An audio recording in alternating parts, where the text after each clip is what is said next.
Black Rifle Coffee, baby. Pretty cool.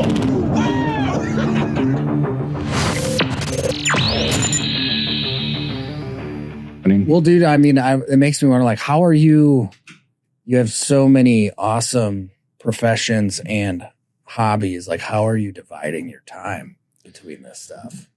I try to focus on whatever's best right now, you know? So rather than being in a niche or specializing in something where you're trying to force that during a time when it's not ideal, just have interest in lots of different things. And then you can shift that around to whatever's in season. Dude, it's like a very surfer mentality. Is it? Where's the wave? Yeah, like man? endless summer. Where's the wave? Let's just go to where the wave is. We don't need to plan this out. A little bit. That's so great. I've thought about that from like a rut hunting perspective. Like, I'm curious if you could put together an entire year where you were doing 12 hunts that were all in the rut in different places around the world. I think you could. I'm sure you could. Like endless rut, thinking about the endless summer thing. Yeah. Dude, that's a great documentary project. Yeah. You call it Endless Rut. Yeah. And like you're doing a global plotting. Right. To just constantly, dude, that would be so fun to put together. Wouldn't it be fun? Yeah, dude. Yeah. I mean, I would have to, God, Bill Thompson would be a good person to talk about that because he's programming all that stuff into that Spartan Forge app right now. But man, that guy does not make me feel smart. Dude. We just published that episode with him, and he's just big brain on Brad, man. It's wild to tinker in with his. And like I was thinking, it's like, oh, it's interesting that we're just published that one, and I'm having you on because I think you guys are the same in a lot of ways, from the sense of like trying to keep one foot in the past and then one foot in the future, and like trying to maintain that balance over time, right? Yeah, he has so much disparity between the two because he's really on the leading edge of technology, but also dipping back into that like very, very archaic and like strictly archaic sense of, like we're going to make sure that our stitching is correct for this garment that I'm wearing. Like, yeah, it's gnarly. Yeah, it really is. Like, I have an interesting personality for it. Because yeah, I think he's onto something within that. And, you think about how to be successful in the future. And like, you never want to be that old guy that's like not trying to stay with the times, with the technology that's coming about. Cause like already we're in a really interesting place right now because no human has ever had to or tried to survive and thrive in this technological environment that we're currently existing in, right? And it's one of those things where you don't want to get left behind when it comes to the advent of AI and certain tech overlays to it, because Lord knows where it's going to be in the next, 10, 20 years. It's like, it's interesting to think about like, oh, okay, what's the future look like where a hunter has a Neuralink plugged into their brain and they're, looking at a huge swath of public land, but they have an AI overlay automatically plugged into their brain where they can see like the capabilities and like chart these animals over the past 2 decades. And they already have it in their brain. Oh, they can also like pull up the radar or the LiDAR in their brain and like see where the game trails are and move through the woods more efficiently without having to like have access to the internet and use their phone at all. Like, it's pretty crazy to think about that stuff. Idaho has a board that they've put together right now that is looking at technologies and trying to figure out where to put limits on them. And they're actually thinking about doing a traditional rifle season. And a traditional rifle season, because tech has moved so fast, would basically be using a rifle that would have been available 30 years ago, right? Like traditional typically is like really dipping back into the archives. Yeah. But interesting. Yeah, I do think that especially predictive algorithms are going to be interesting for hunting, and take some of these like game camera companies who have billions of photos and videos in their cloud. They can turn an AI loose on that and start looking at all the weather that was going on, the moon phase, the time of day, the GPS location, and when animals were moving through, which direction they were going, whether they're male or female, different species, different ages. They have plenty of data to be able to turn that from, okay, this is what was happening during these conditions to this is what's going to happen when these conditions occur again. Yeah. And a lot of hunting comes down to predicting what an animal is going to do and then applying whatever inputs you can to change that outcome in your favor a little bit. So yeah, it'll be very, very interesting. Yeah. Well, yeah. I haven't thought about that yet to the point to where it's like, I mean, what are the privacy usages on that stuff? Like if you take a trail cam, does all of that content automatically get uploaded into a cloud? I mean, most of these like Tacticam, you're running everything through your cell service, and then that's got to go somewhere in between it getting from the camera to your phone, right? And so do they have the rights to do an AI overlay onto that? And can they like do, scale dimensions on antlers to be able to like chart a specific, buck moving throughout a course of a different area or something like that? I think so. Yeah, probably. Yeah. Yeah. That's for sure. Like we're going to have all of that. Right. Right. And it's curious to know where to put the brakes on it. I tend to be of the school of thought where you exploit every technical and tactical advantage. Yeah, you're a Marine. Yeah. You're like, yeah. Still if I'm not cheating, I'm not trying. Right? Like you're never going to get rid of that. Yeah. But I also want it to be hard. Yeah. Because if it gets too easy, then it's not satisfying. The fairness aspect of things. Have you ever shot an elk with a tank? I've not, but I do think I have the world record coyote shot. Oh yeah? Yeah, with the tank. With a tank? Yeah. Where was this at? 29 Palms. 29 Palms. Yeah, 3,650 meters. Holy shit, dude. Yeah. Running coyote in the dark while I was driving. Was the tank stopped or was it moving? It was moving? We're doing like no 30. way. Oh yeah. Really? Yeah. And what kind of round? It was with a training sabo. So I hit it. Like I hit it. You hit it with the actual projectile. Yes. Yeah. What'd you say? 3,600? 650. Yeah. Yeah. Dude, that's great. Did you go look at it afterward? No, we didn't. And actually, I was taking General Conway hunting after I had just retired from the Marine Corps, and he'd recently retired as well. And somebody brought that up, and I was kind of nervous because I'm like in my heart, I'm like still an active duty captain who's somehow sharing a wall tent with commandant. Like it's already an awkward situation. Right. And they're like, tell him about your coyote. And I was like, I'm going to get in trouble. Like, this feels like a nip lock coming my way. Yeah. And he's like, well, it sounds like your tank was zeroed. Yeah. Like, he didn't care. Yeah. I mean, out there in 29 Palms too, you're like, oh, just give me anything to like take my mind off of this place for any amount of time whatsoever, dude. That place is gnarly. Were you out there like right before a workup or like right before you left? Yeah, I think I ended up doing 3 Mojave Vipers or whatever they're calling it these days. Yeah. They changed that name while I was doing it, but it was great training. And I love the desert and I love that rugged terrain. The heat, of course, is super oppressive.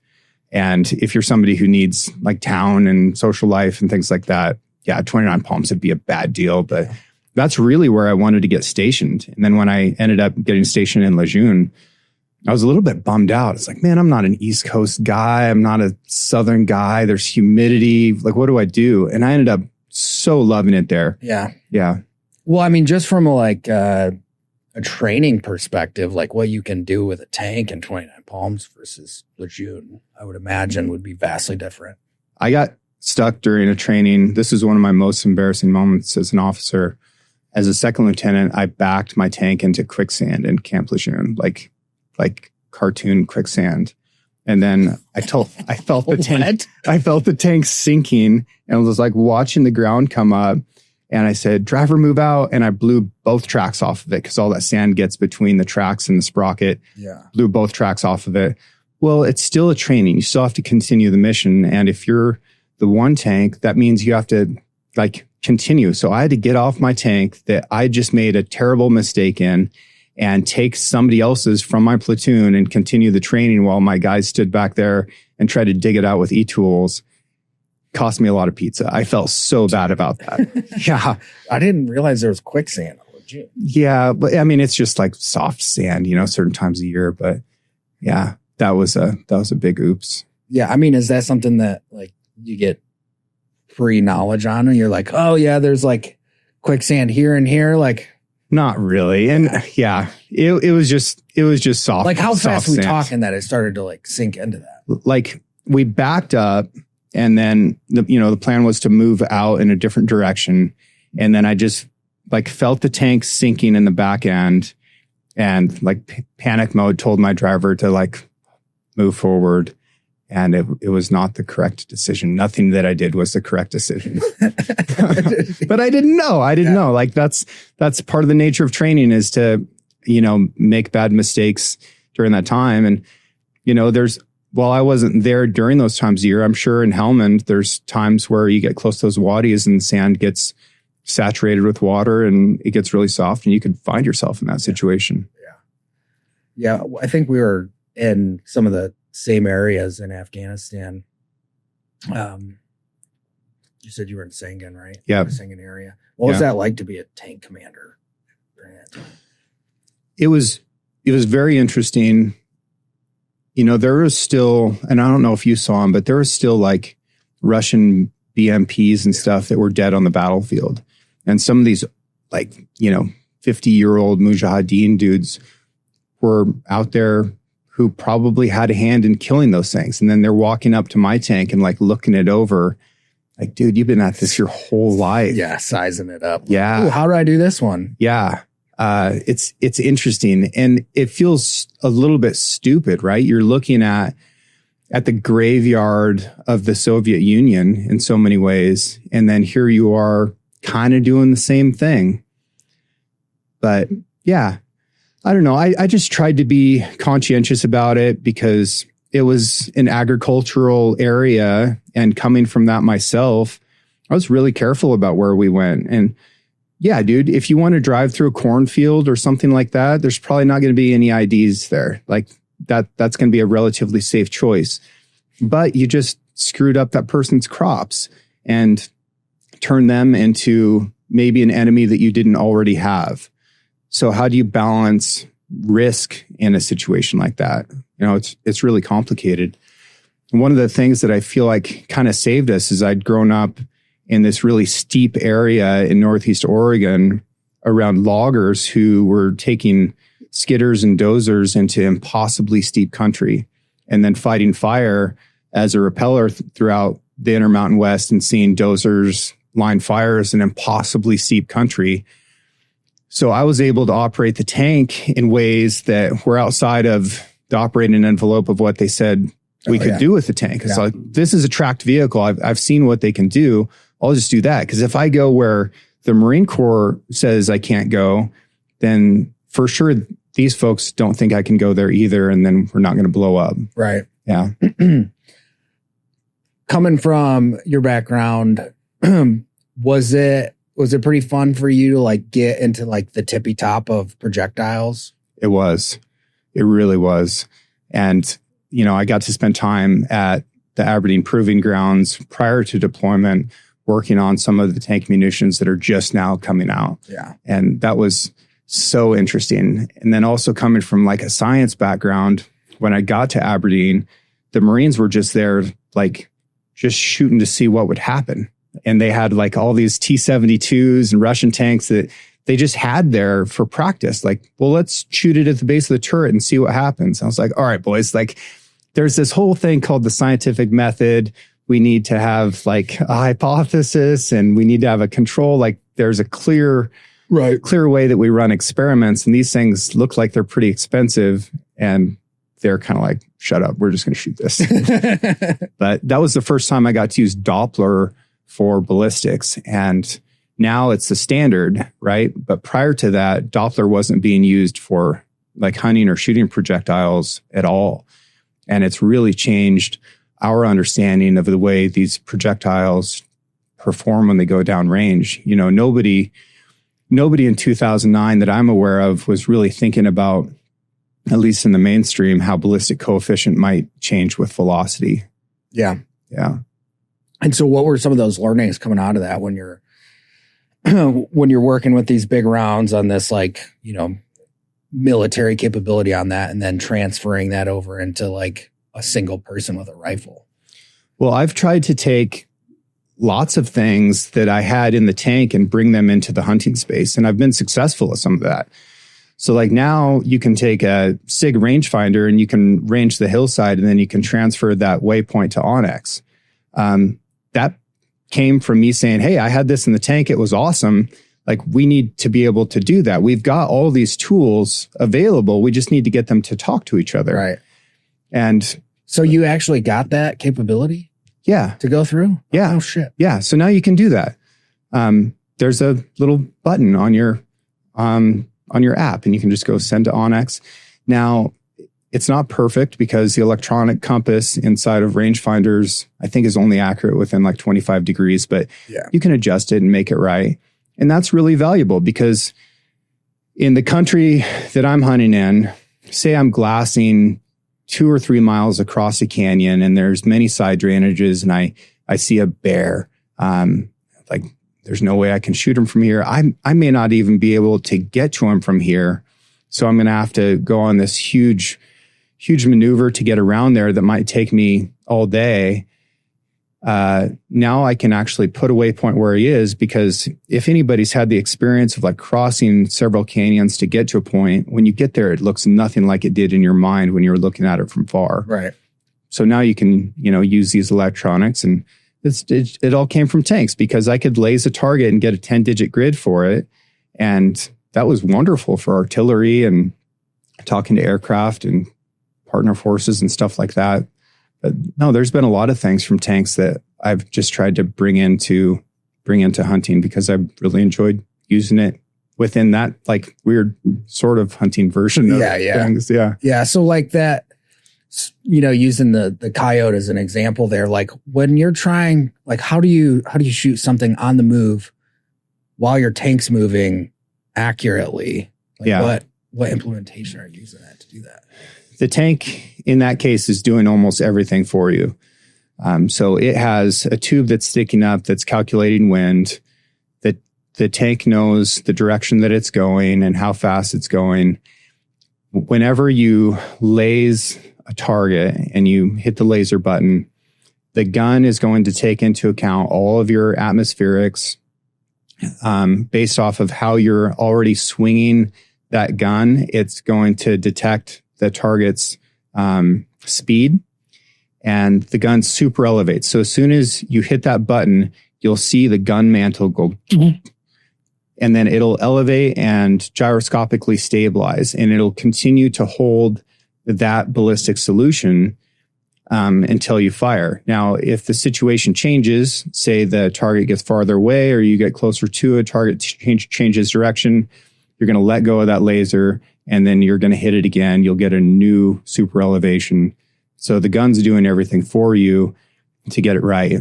As you know, everything breaks in the Marine Corps because it's all Army hand-me-downs, right? So there are mechanical analog backups for all that, right down to like using handles to turn the entire turret of the tank. Yeah. And you learn how to use all those systems as well, but manually turning the turret of the tank while you're moving is almost impossible because there's just too much mass. Yeah. But so that's doing real-time updates. So you're like moving crosswind. Yep. It's automatically taking all of that into consideration and real-time adjusting. Yeah. That's wild. And they're big projectiles. So you can get wind a little bit wrong, but you're also shooting a long ways. You're shooting out to 4,000 meters. And it's with a smooth bore as well. So the projectiles have to stabilize themselves. And that is something that I'm slowly working on trying to scale down for hunting, is trying to figure out how to use a smooth bore rifle with a projectile that stabilizes itself, because we can get a lot more velocity out of that. And I feel like I feel like I could do something cool Interesting. if I could get you get more velocity out of the smoothbore? well, there's less friction. So as a bullet leaves the chamber, the first thing it's going to do is jump into the lands and grooves of the rifling and start spinning. Yep. If it was just smooth bore, then it has just so much less friction and doesn't have to begin rotating until it exits the muzzle. All right. So for a smoothbore hunting implementation, like where's your head at? Where does that go? Ideally, I'm using some type of sabot situation. So maybe taking something that's overboard, like a 375 H&H, and then shooting a 6mm projectile out of that. So it'll have some type of casing around the projectile that comes off when it exits the muzzle. And then the shape of that 6mm projectile will gyroscopically stabilize it in the air. I could have incredible velocity, and I think I might be able to prevent, to an extent, like changing the ballistic coefficient as rapidly as it goes downrange. Huh. I don't know. It's honestly solving a problem that doesn't need to be solved. And I think the biggest things that need to be solved isn't a new PRS cartridge. It isn't more velocity. We need to figure out recoil, and we need to figure out stability. These are the two things that I see people actually being affected by that causes a miss. The recoil is an unpleasant experience, right? And because our brains know it's about to happen, there's part of our brain that takes over and causes a flinch. We all flinch. Yeah. Some people do it after the shot. Most of the people do it before the shot. And there's quite a bit of time that occurs between pressing the trigger and the bullet getting out the end of the barrel. And you can move that gun a lot during that time. And then stability is another huge one, man. We really have to fight and get creative with all these tools and situations to be able to just keep the crosshairs on the target. So I want to, again, take some tank technology and put gyroscopes on the gun and the bow. And I want to be able to stabilize these things with gyroscopes so that it's easier to hold the target. Yeah. Yeah. Wouldn't that be interesting? Like on a bow, if you had like, so you got your bubble, right? And then, but that's just your left and your right and kind of that single axis. But like, what if you had like multiple axis indicators, but you also knew, like, it's fairly easy to see like your bubble and your sight pin and then your peep. But if there was like some sort of indicator there between your peep and your sight, to where it's like you knew if it was perfectly aligned or not. Like if it was kind of like if you were to see some sort of light come up or something, if it was out of center. Garmin has that on their site. Do they? Yeah. Which, isn't legal everywhere, but they've got a circle with a dot inside of it, and you line those two things up to ensure that your laser is actually hitting the target. The underrated side of that is that also shows you if you're applying some type of torque to the bow, which is one of the biggest problems in archery, is people applying torque to their grip or with face pressure that they don't know about. And if you just have analog pins, there's really no way to tell. But if you have a dot inside of a circle and the dot is off to one side or another, you know if you've torqued that bow, and you can make that correction at full draw. Hugely valuable. And yeah. But the site's not legal everywhere. So where do you sit with it? Because my wife loves that Garmin site. It seems like it seems like she's got to tinker with it way too much. But as far as like these different states, a lot, like I don't see the difference between something like that and then using a rangefinder at the same time. But certain states won't allow everything to be singular and closed in that. Like, where is that development and process with some of these states coming from? And is that going to be kind of an ongoing thing where they're changing the stuff as we adapt through it? I think so. I also think that there's a generational changing of the guard, that a lot of the people who are making decisions about legislation grew up during a time where technology was ultimately unreliable, right? So if you were born in 1950, like for a lot of your working career, you were dealing with, an internet that rarely worked and printers that never worked. And you're putting all this work into documents that like suddenly vanished, right? Like this was something that I was dealing with in college to an extent. So if you had all these bad experiences with technology, you wouldn't want them to be out there in the woods, right? So if you're making decisions and somebody says, hey, there's this site that has a button that you can range find a target with, they'd be like, no, we don't want that. But if you grew up during a time where you were able to leverage technology and it made you more capable as a person, and it's just part of your life, we're all like borderline robots at this point because all this tech has changed our abilities. You're like, no, like what is the functional difference between me taking a rangefinder, ranging the target, setting the rangefinder down, drawing my bow, and then using that information? Like, how come if the button's on my bow, it's illegal, but if the button's on a separate device, now it's legal? It doesn't make any sense to me. No. But I can see why folks who grew up, during a different time would just patently have a problem with it. Yeah. Yeah. I wonder if it's kind of like a precedence thing for some of these states. We're like, well, if we allow this, then, where does it stop? Yeah, exactly.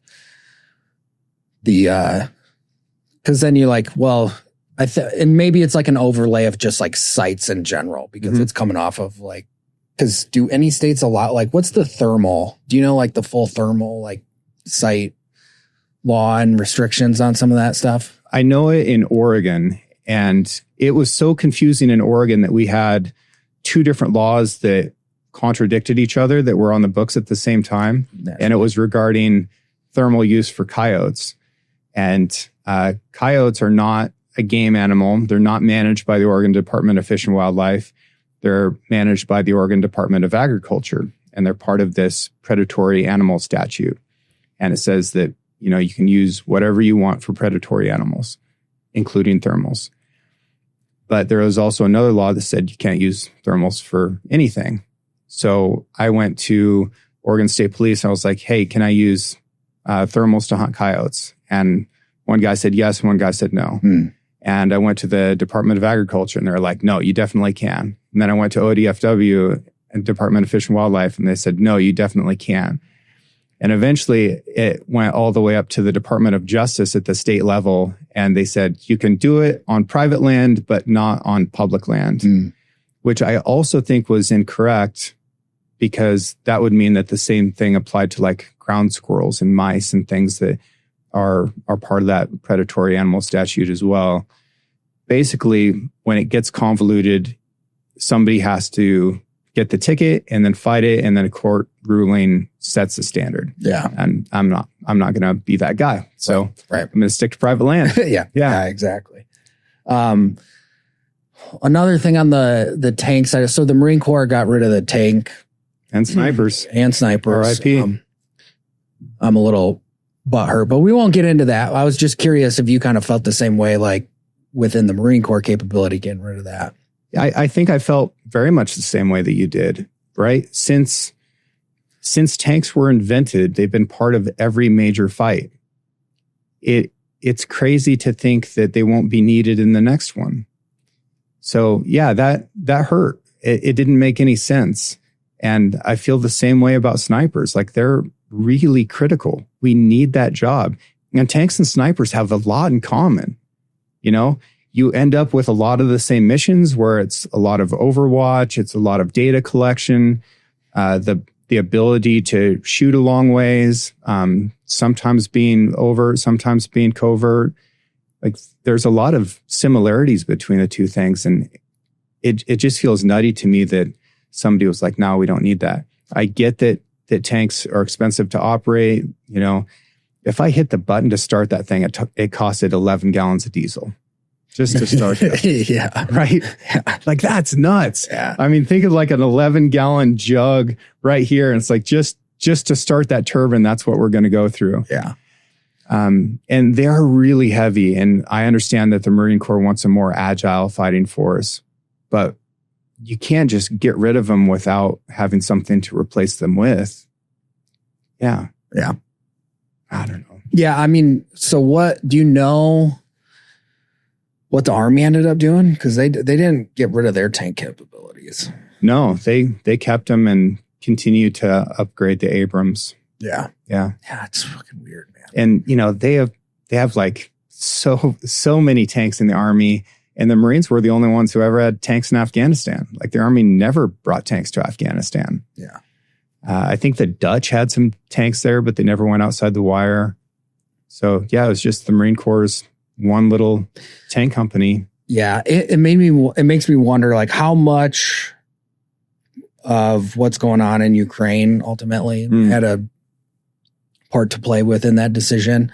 Because you see all the drones dropping munitions onto tanks and the liability of that overlay. But when it comes to the ultimate, drone counter drone fight, you think it would serve really well to have like a coaxial anti-drone capability within an armored vehicle, right? To where it's like, instead of, being in a trench somewhere, you're just able to do everything you are from that trench, but just do it from the safety of your tank, and you can do it forward in the battle space a few miles. And it's a great vehicle to carry lots of munitions, lots of electronic capabilities. So yeah, if you needed a vehicle that could carry something like a drone jammer, it feels like a tank is a good solution for that. But all that stuff has changed so much since I was involved that I don't really know. Yeah. Yeah. I'm glad not to be fighting against little tiny drones. Yeah, me too, man. That would suck. Think about that. And like, if I would have had to deal with that overlay, like if you, as worried as we were about walking around, like the psychological effect of that, right? Like every step could be, a super small IED that your metal detector can't pick up because they're, putting the munition away from where the battery pack is. So it's not, but if you also had to worry about that and the capability of the fear from the sky at all times, it's so significantly hindering your capabilities that it'd be hard to get anything done. Right. Well, the first time that I got hurt was from a mortar, and that was my first real mission. And it, killed my gunner and really badly injured 3 of my other Marines, and, hit me as well. Mostly blast injury on my part, but I was very afraid of the sky after that because we were inside of a compound. We had 3-foot thick walls all the way around us that were tall, and we were in there with a recon platoon, and then I had my tanks there. Like I felt so secure in that position, and then just out of the sky drops this thing that just shreds people. Yeah. So for the rest of the deployment, I was very afraid of the ground and the sky, because it could just happen at any moment. There was no place that was really safe. And that is such a small thing compared to the drone capabilities today. It would be really nerve-wracking just to live in that type of warfare environment. We had drones, dude. I don't know if you ever came across these things. We got some of these first drones that were like capable at the platoon level, and they had a 2-stroke gasoline engine in them, and they were like the size of a trash can. I don't know. Nope. I was not around for that. They were insanely loud. They fell out of the sky all the time. If somebody like keyed their radio, this thing was going down, then we'd have to go recover it in some place that we didn't want to be in the first place, which was why we were flying a drone over there. Like the way things have changed since then is nuts. And when we got back from that deployment, you could buy drones off Amazon that were like really easy to use. It's like, man, like the operation cycle for how to get something into the military and then get it filtered down to the Marine Corps especially is so slow that the civilian technology had far out past what we had and were capable of. And I thought, gosh, this is going to be a big part of warfighting future. I didn't realize how big it was going to be. Yeah. Yeah. You take a look at where it could potentially go to where I'm like, dude, we're not too far away, like from some of these things that you see in movies where you've got, hundreds of people in a headquarters and they're just doing everything remotely. You know what I mean? And then they just get out of one station and pick up in the next. And And then you just have these massive overlays of drone warfare going on in each other. And it's gnarly to think about. Like, it is where it could potentially go. Better to be here. And then, you start to think about what's that overlay in amphibious capabilities too, when there's someone who's flying around in a cockpit, or they're, remotely located and they're controlling assets underwater, assets in the air, while they're flying a jet that has all sorts of munitions capabilities, and it's just one man controlling all of this stuff, right? Like, it's a massive, massive capability enhancement.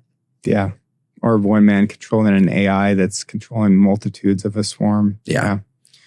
With the amphibious thing, I've become much more amphibious as a hunter since the Marine Corps. So that was another thing that I took from the Marines that I've implemented more and more as a hunter. So I'm really splitting my time close to 50-50 between hunting in the water versus hunting on land. Oh, yeah. Which has been wildly interesting. Yeah, it's such a gnarly environment to begin hunting in. Like, I haven't done too much of it.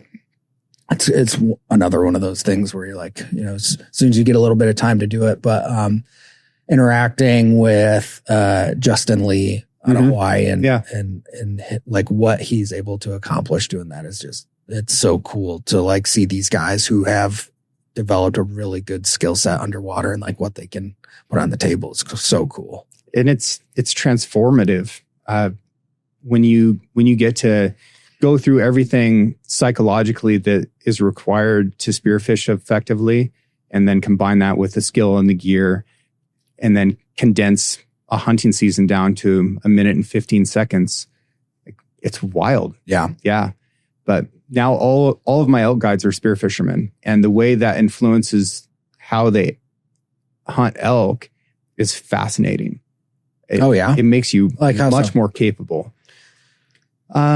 Just understanding, if you can understand something in its condensed version, I think it helps you understand it when you start to spread that space out a little bit more.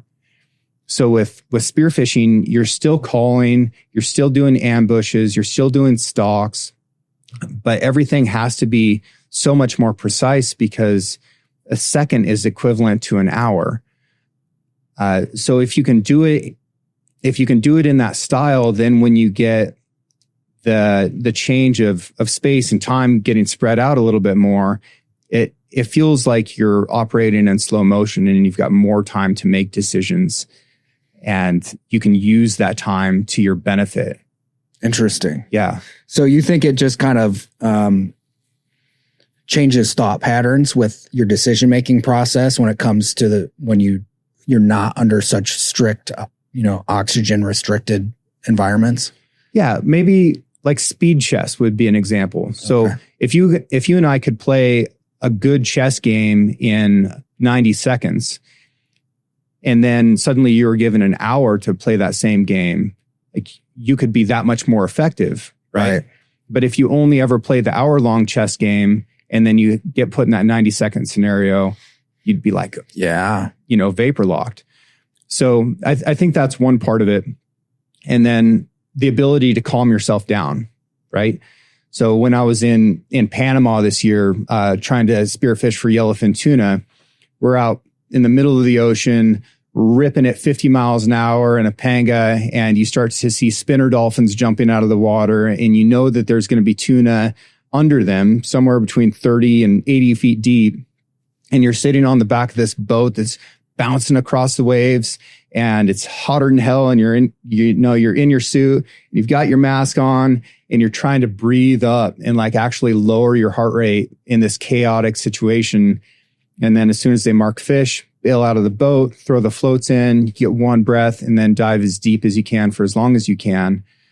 If you can figure out how to actually lower your heart rate in a scenario like that and regain a sense of calm and manage your stress, well, now when that bull elk starts to come in and you've got 30 seconds from when he clears the timber to when you can actually get a shot opportunity, instead of your heart rate elevating in that situation, you've just trained your body to be able to restore a sense of calm. And if you're calm, you're going to make a better shot and better decisions than if you're stressed. It's just how it is. So I think that's another thing that spearfishing gives you, is figuring out how to overcome some of those like crazy impulses that your body gets under stress. That's so awesome though. You Yeah. think about, again, it's like kind of this perfect existence to where you're just like honing your skills in a completely different environment. When did that like kind of come up? Like when did your guides and yourself like start to like put that stuff together? It just sort of happened organically. You know, I started spearfishing about 25 years ago in like irrigation ditches at home, and I was making spear guns in shop class in high school. That was during a time when I didn't know if I would ever like get to see the ocean, you know, or certainly not swim in it. And I was like, well, what do I have that's available here? And trying to do that. And then getting into bow fishing more, and then thinking about, well, how can I change this experience and like get in the water with it? And yeah, then pretty soon the people that I was really attracted to, as far as like their skills, were these people that had this amphibious hunting capability. Started hiring some of them as guides. And then, you know, you end up talking about it. And then other guides are like, well, gosh, I want to try that. And now we're to the point where everybody's spearfishing, and it has radically changed the way we go about hunting on land. And I think if you're really good at hunting on land, it's going to change the way you hunt in the water too. So I just have a really kick-ass guide staff. They're very capable, and it just so happens that they all hunt amphibiously. Oh, that's so cool. And then you just came back from Boise, and you were doing a dive course, or you were jumping in at so you wouldn't think Boise's like the location to go do any of this stuff. It's certainly not. Yeah. But there is a PFI dive school there. PFI is a wonderful institution to get free dive training from. And yeah, we had a day of classroom instruction. We had a day in the pool working on static breath holds, where you're just laying in the water, trying to figure out like what your body is going through while you're holding your breath for a long period of time, figuring out all of your buddy rescue scenarios, and then going out and doing the open water thing. And you know, getting down to 10 meters plus, you know, nothing crazy, but actually doing your rescues, going down to 10 meters and taking your mask off, and, you know, swimming back to the surface blind, and just basic safety stuff that lets you be a little bit more capable in an environment that can kill you really quickly if you get it wrong. Yeah. When you start to hone that breath hold, where are you kind of at with that right now? I can hold my breath for almost 4 minutes right now. Almost 4 minutes? Holy shit. Like underwater, or just like... I can hold my breath for longer with my face in the water laying there than I can in the air. Really? Yeah, everybody can. There's this crazy thing called the mammalian dive reflex. Now, all mammals started with a land mammal, and then some of them moved into the ocean, and then some of them moved out of the ocean. But if you look at, say, a dolphin, it's got a bunch of vestigial tissue that's left over from its land origins, right? It's like it's got a pelvis and things like that it really doesn't need. So it's got that common land ancestor. But all mammals have this mammalian dive reflex, and it does a few things. So as soon as you put your face in cold water, your heart rate is going to elevate, and then it's going to start to drop. And when you are at depth, your heart rate, even though you're exerting yourself, is going to be about half of what it is on land. So the slowest heart rate ever recorded in a living and healthy human being was a free diver at depth. And I think it was like 3 beats per minute. 3 beats a minute? Really crazy. Something like that. Whoa. So if my normal resting heart rate, say it's like in the low 70s, high 60s, something like that. If I drop down to 50 or 60 feet and get to hold onto the bottom and relax there for a second, I might be in the 30s or 40s. Really crazy. So that's one thing that happens. Your body draws blood out of your limbs and puts it into your core. With the pressure of the water, your lungs compress. So at 10 meters, your lungs are half of the volume that they are on the surface. 20 meters, they're a third of the volume that they are on the surface. That condenses that oxygen a little bit, makes it more available. So at depth, you've got more oxygen in your brain than you do on the surface, even though you haven't breathed for a while. Your spleen contracts and puts hyperoxygenated red blood cells into your body, which doesn't happen on the surface. So there's all these things that are built into us that make us capable of diving to crazy depths. People are hitting 400 plus feet on free dives. It's gnarly now. It's nuts. Yeah. Did you see that Netflix documentary on the freedivers? No. That off of, it was mostly based off of, I think it's either off the coast of Libya or Egypt. There's some dive school out there where there's some super deep hole that they do a bunch of their training out of. But the lack of risk aversion in that group of people is gnarly. I don't see too much where I'm like, I'm not touching that with a 10-foot pole. And those guys like going down 100 meters on a single breath hold is just absolutely gnarly. The competitive freediving is weird. And I don't know what they're competing against other than like themselves a lot of times.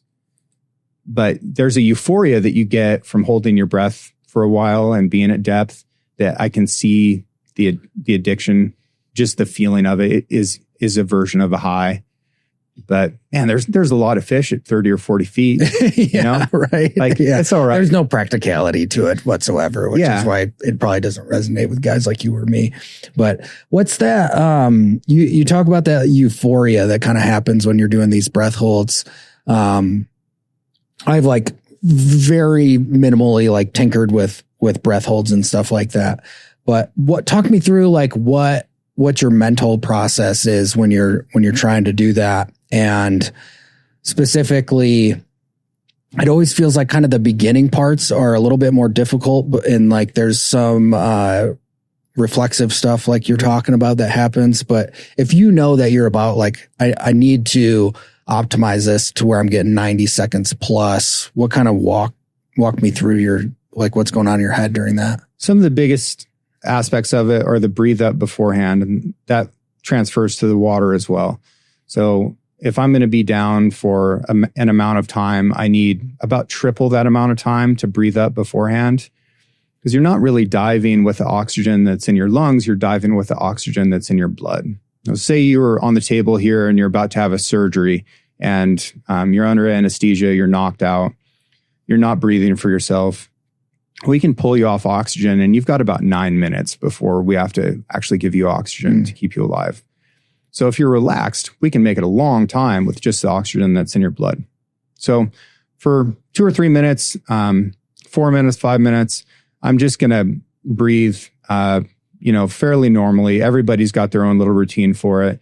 For me, I breathe in for about 4 seconds, hold it for a couple seconds. I breathe out for about 12, hold it for a couple seconds. Do that. And then I'll just take a couple normal breaths and like really try to relax and just kind of lay there in the water. Take the biggest breath I can, fill up my stomach, my ribs, my shoulders, my neck a little bit. And then, I'll take out my snorkel and clear my ears and start my dive if I'm diving. If I'm just doing a static in a pool, then you just let go of the side of the pool and you just lay there. And within the first 10 seconds, I'll feel like this kind of rush of almost lightheadedness that can feel a little panicky. And a lot of people quit at about that point, like 10 to 15 seconds. It's like, I don't feel normal. You go through that. It's no big deal. And then I just do a kind of a quick scan of my body and like think about every body part head to toe and make sure that I'm not like holding some tension in there, burning calories that I don't need to, burning oxygen. Just relax. And then, different people have different methods of hanging out through that. I sing a Wanda Jackson song in my head called Funnel of Love. Hey, if it works. It's about 2.5 minutes long. So I sing that in my head. And after I'm done with that, that's when my contractions really start to kick in. So my diaphragm starts to spasm. That's really scary for a lot of people. The reason your diaphragm is doing that is to help pump your heart. So it's acting like a second heart. So when I feel those contractions start to happen, I just go, all right, good job, body. You're doing your thing. You get this big urge to breathe because your carbon dioxide's building up. All you have to do is say, all right, I hear you. Like, that doesn't feel good, but I also know that I've still got plenty of oxygen. So I'm not running out of oxygen. I'm just building up carbon dioxide. As I get those contractions, I go in my mind to the river that flows through my ranch. And I go to the part of it where I usually start fishing. And I think about putting together my fly rod and tying on a fly. And then I look at the water and see how it's flowing through there. And I think about where the fish are going to be. And I start to make my casts and just work through that. And by the time I've, gotten all that done and, maybe caught a fish in my mind, then those spasms are starting to get pretty strong. And that's usually the point where I'm like, all right, time to come up. Yeah. But every time I've come up, my first thought isn't like, oh, thank God I'm breathing again. It is, I could have went for longer. And I think just doing stuff like that is important because there's all kinds of times in our life where our body is telling us, hey, you need to quit. And maybe you believe it. Sometimes you need to listen, but sometimes you can keep going and it's okay. And, going through skills like that, even if you're never going to free dive, being able to have an example of something in your life where everything was screaming at you, you need to quit what you're doing right now. You're going to die. And then realizing, no, I can actually go farther and I can accomplish more if I just deny that for a little bit longer. It's pretty powerful. Yeah. That's wild. Yeah. I mean, that's I didn't expect that detailed of an answer. That's gnarly. It seems like the visualization process within that is just as important as the physical capabilities to understand exactly what you need to do in order to make that happen. That's cool, dude. I was at a really cool dive school in the Florida Keys, and my dive instructor there was this French guy, and I came up from a static at 2.5 minutes. And he was there super calm. He just had his hand on my back while I was in the water, and he was, monitoring time, and he'd tap on my shoulder every 30 seconds or so. And when I came up, he goes, "Why did you quit?" And I didn't have a good answer for him. I think about that every day. And every time that I want to quit something, I think about that guy asking me, why did I quit? And then me not having an answer. So if you do quit anything, you better have an answer before you do it. Yeah. And ultimately I was just listening to that part of my brain that was being a bitch and saying you're in trouble. And I wasn't. Yeah. I also, now you've conditioned your brain not to be a bitch. Yeah. A little bit. Visualization. And what was that song? Yeah. Funnel of Love. Funnel of Love. Dude, it's a good, do you know about Wanda Jackson? No. She's so great. She looks like a grade school secretary from 1989, and she's in the Rock and Roll Hall of Fame. She sings songs about being an atom bomb in Fujiyama and spitting tobacco and drinking whiskey. And she was doing this in the 1950s. She is a legend. Yeah. Good so stuff, cool, dude. I feel like only an individual of your life experience and caliber would come to this conclusion where you figure that this is how I solve my problems. Yeah. The funnel of love. Yeah. Oh, it's great. It's great. But no, man, I can get geeky about spearfishing and freediving, but I think it doesn't matter if that's the thing that you find, but I really hope people get the opportunity to find that thing that pushes their life and their capability in some way that they can transfer to other aspects of their life. Yeah. Don't care what it is, but try and find that thing that expands what you believe you're capable of. Right. Yeah. Yeah, that's super cool, man. The water is one of those things too. It's the perfect environment to hone yourself in because it's so fucking terrifying. Yeah. You go out to the the ocean outside of Hawaii, on top of the idea of having to do breath holds and shoot a fish, you're dealing with the fact that there's sharks everywhere. Mm-hmm. You're in a super unfamiliar environment simply from the fact of we're surrounded by so much chaos all the time. And then you get to this and it's just silence and dealing with 360-degree threat, essentially. Like Yeah. you start diving and you're like, your periphery of what you have to deal with is expanded by 180 degrees. It's exponentially more information that you have to compute with, and in an environment in which you can't breathe. So it's like, I have so much respect for the people that are like, I'm going to figure this out and do it really uniquely well. Yeah. And the first time you see a shark, you really learn a lot about yourself. For me, it was like, wow, there's nothing I can do. There's nothing I can do about this. So let's just kind of accept that this threat and whatever potential outcome is there and see what happens.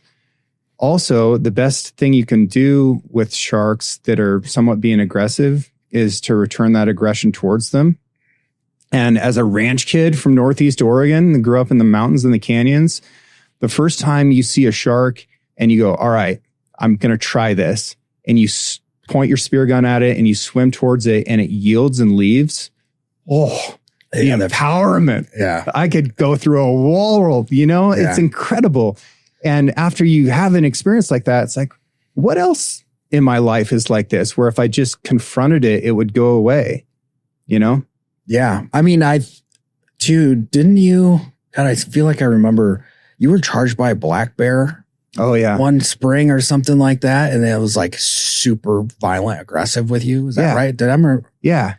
That was kind of a wild encounter. I was blood trailing a bull elk for a client, and it was in late August.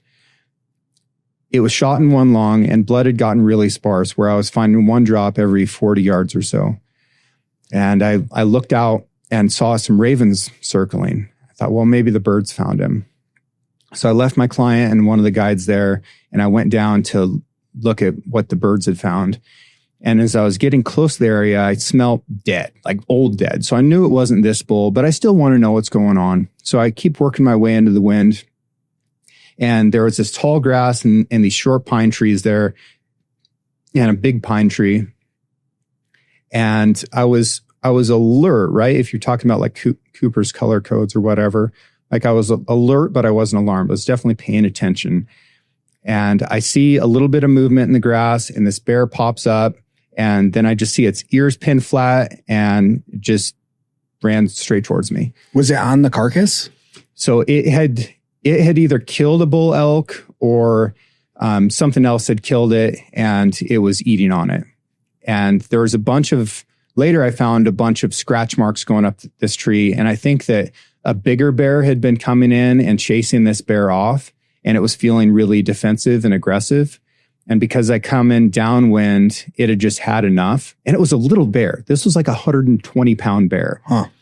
And so as it's coming in, we're in this slow motion emergency mode where everything just slows down.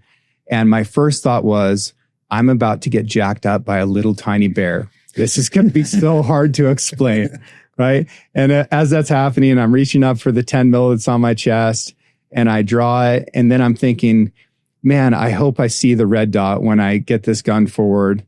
And the bear's coming, and I push the gun forward, and I see the dot, and I'm pushing it in front of where the bear is. And then as soon as I saw the bear come in, I pressed the trigger and I shot it in the chest. Now I was shooting that G9 Woodsman ammo. That's just legendary stuff. And the bear stops, and it like makes this little like roaring sound, and it turns sideways, and I shot it again. Both shots, went right through its chest. One of them went through the top of its heart. Second shot just completely collapsed, and it was over with.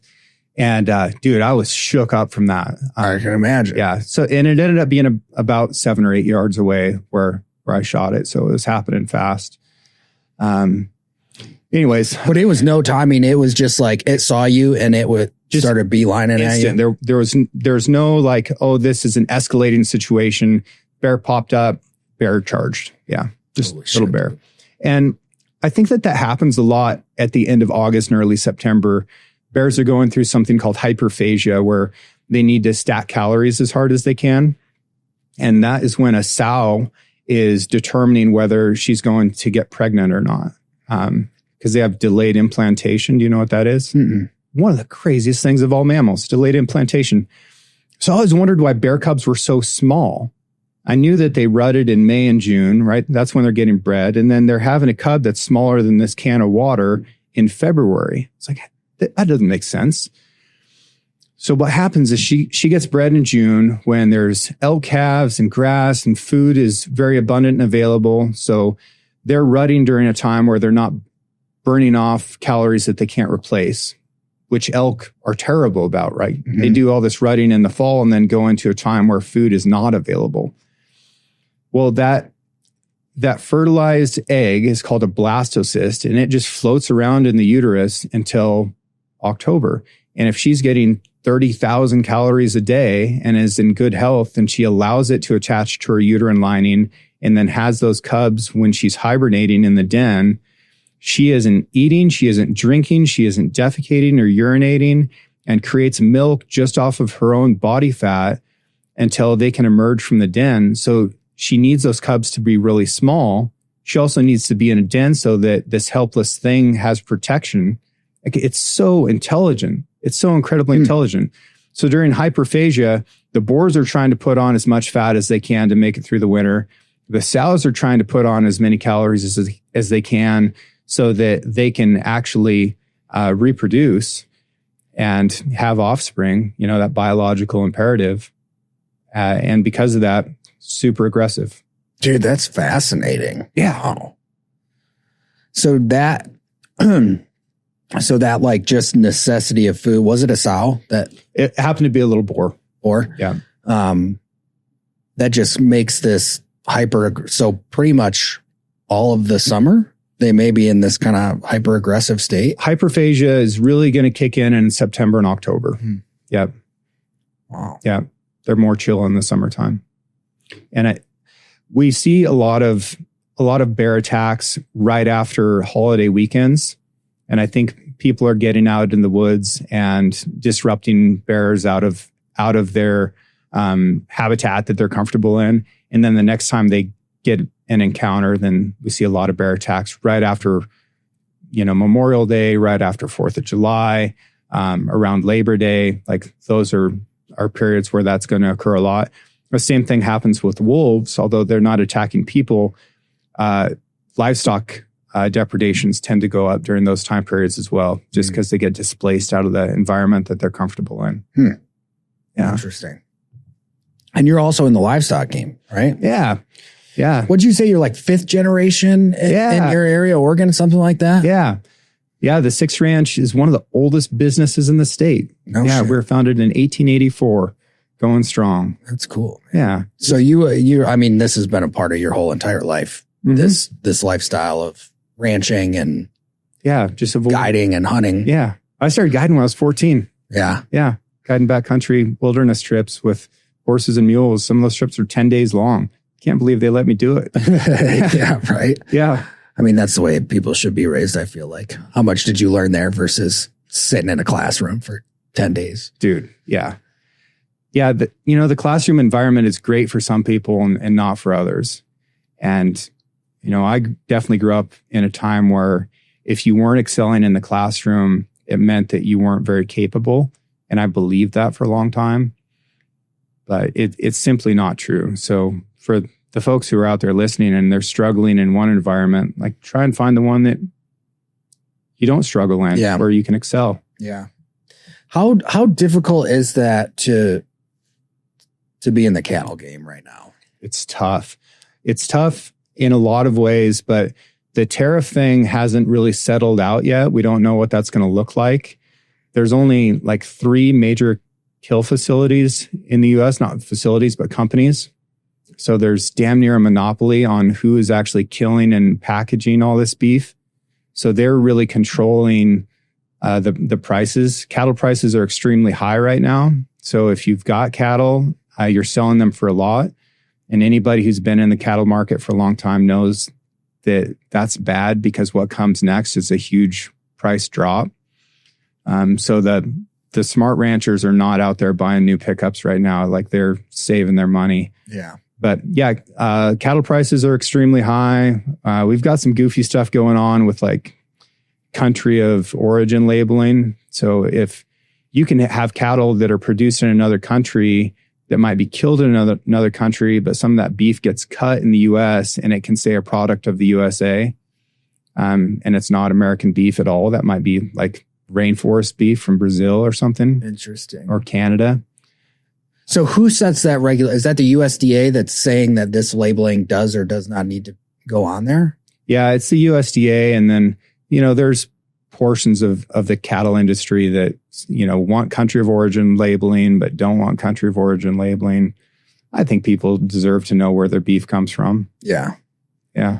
Yeah. It's interesting because, being a red blood American, you have this intimate relationship with beef, but you see some of the stuff that they do to beef post slaughter that you're like, whoa. Like you're injecting a whole bunch of water into this. And which is like, so like what are you guys doing? What is actually going on? Yeah. From that perspective?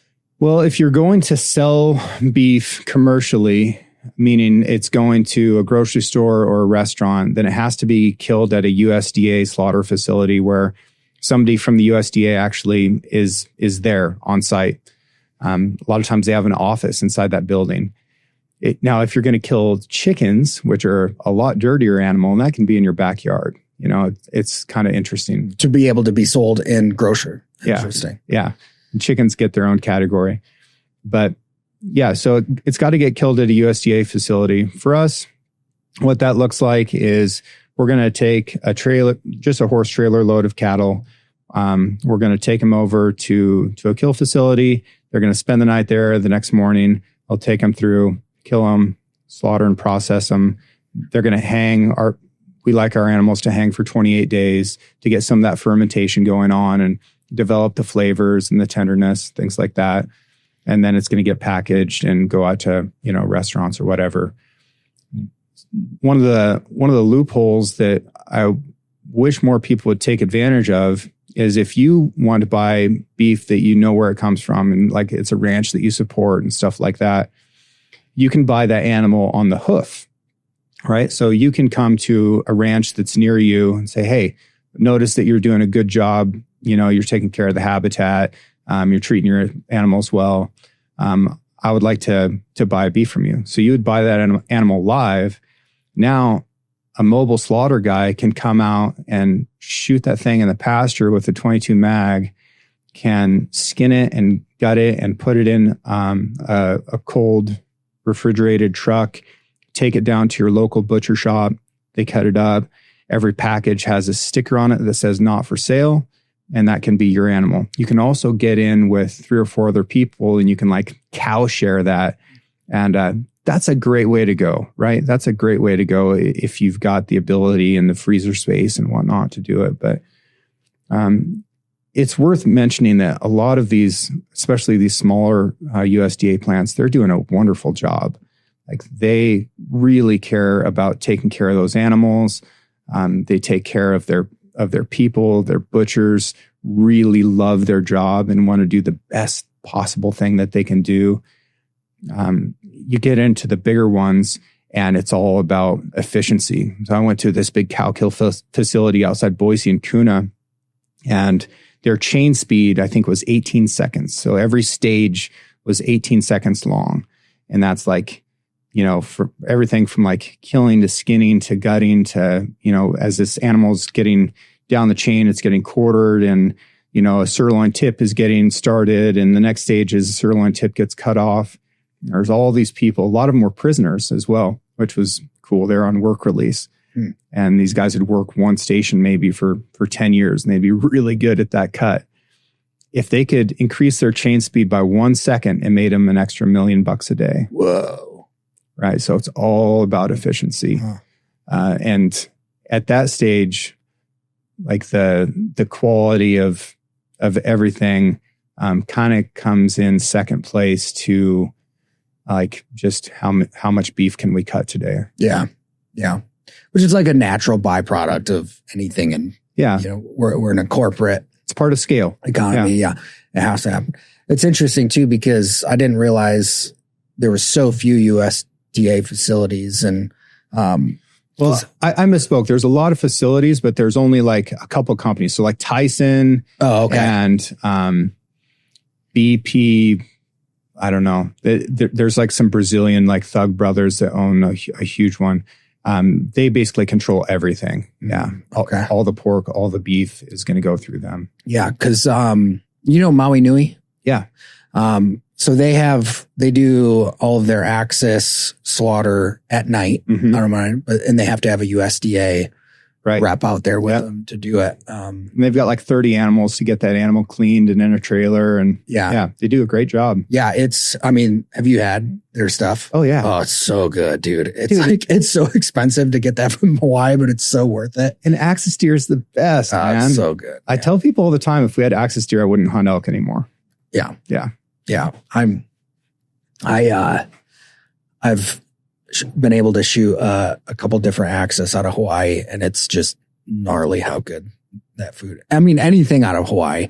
We did a hog hunt there a couple years ago, and Hawaii's doing some really good stuff on some of their preservation areas, and they're able to. They started buying land, but then they were opening that back up to different leases so that different people could go and hunt it and stuff. And Maui hunting safari that we would go through, because the state preserve purchased this land, they were able to lease it out from him. They hadn't been able to do that in like 10 years or something like that. So, and that it just happened. So we went hog hunting up in this area that hadn't been hunted in almost a decade. And it's just guava trees everywhere. So these hogs are just existing on a diet of guavas, and they're so good, dude. It was awesome meat. Just like that coffee we just had. Oh yeah. Like you can't understate the importance of what an animal's been eating and how that affects the palatability and flavors of that meat. And yeah, like that coffee was a wonderful example of something that, you know, was treated in a different way and was able to carry its flavors through. And like, I've never had anything like that before. Yeah, it was pretty wild. Yeah. We had a natural gesha from this other Hipfire Coffee, which is this dude. He's got a pretty cool little coffee company. He's just like a one-man band, just doing his own coffee thing. And he always kicks out some really good stuff. But that like kind of microclimate overlay onto stuff. Anytime you can get, if you care enough about the coffee realm to get into the weeds on, you know, some of the specificity about what altitude it's growing at, the certain environmental conditions, the soil, all plays a huge factor in that stuff. That like, it really hit me. We went down to El Salvador in 2016. And we went to this farm. It takes so long to get up there. We had to drive like up a mountain, like an hour to get to where these coffee bushes were growing. And we were with a group, and they're just like, we get up there and like you're above the cloud layer. So you're like looking down on the clouds, and you start trying some of these coffee cherries, and you're like, this tastes like a peach. Like the flavor profile of that coffee cherry is almost exactly like a peach. And there was another guy with us who I think he might have been out of Oregon too. But he does cascara alcohol. So he takes that cherry and ferments it and then makes an alcohol out of it. And so he had like the harvest that he did from the last year of that area. And we were like drinking this cascara booze, like up on top of this mountain while we were looking at this coffee. It was wild, super interesting. How was it? It was so good. Yeah. It's so good. Like the sugars of that when they're fermented, it's like this crazy mixture. It's like in between like a sour beer and like a really good champagne. Like it's really bubbly and fruit forward, but it's got that like kind of tartness to a sour beer. I could drink it all day. It was so good. It was so good. That's awesome. Yeah. But I appreciate those, like finding out the finer things with how all this stuff works and like what makes good. is just fascinating to go down those rabbit holes, right? And where you drink it matters, right? If you're drinking it on the top of a mountain while you're overlooking the coffee that it came from, it's going to hit different. Yeah. Yeah. And so many of those Central American coffee farms, almost every single one that I've gone to have like, their stories are crazy because they're, you know, kind of similar to how your situation is being, what did you say, 5th generation within that? The coffee farms there are the same.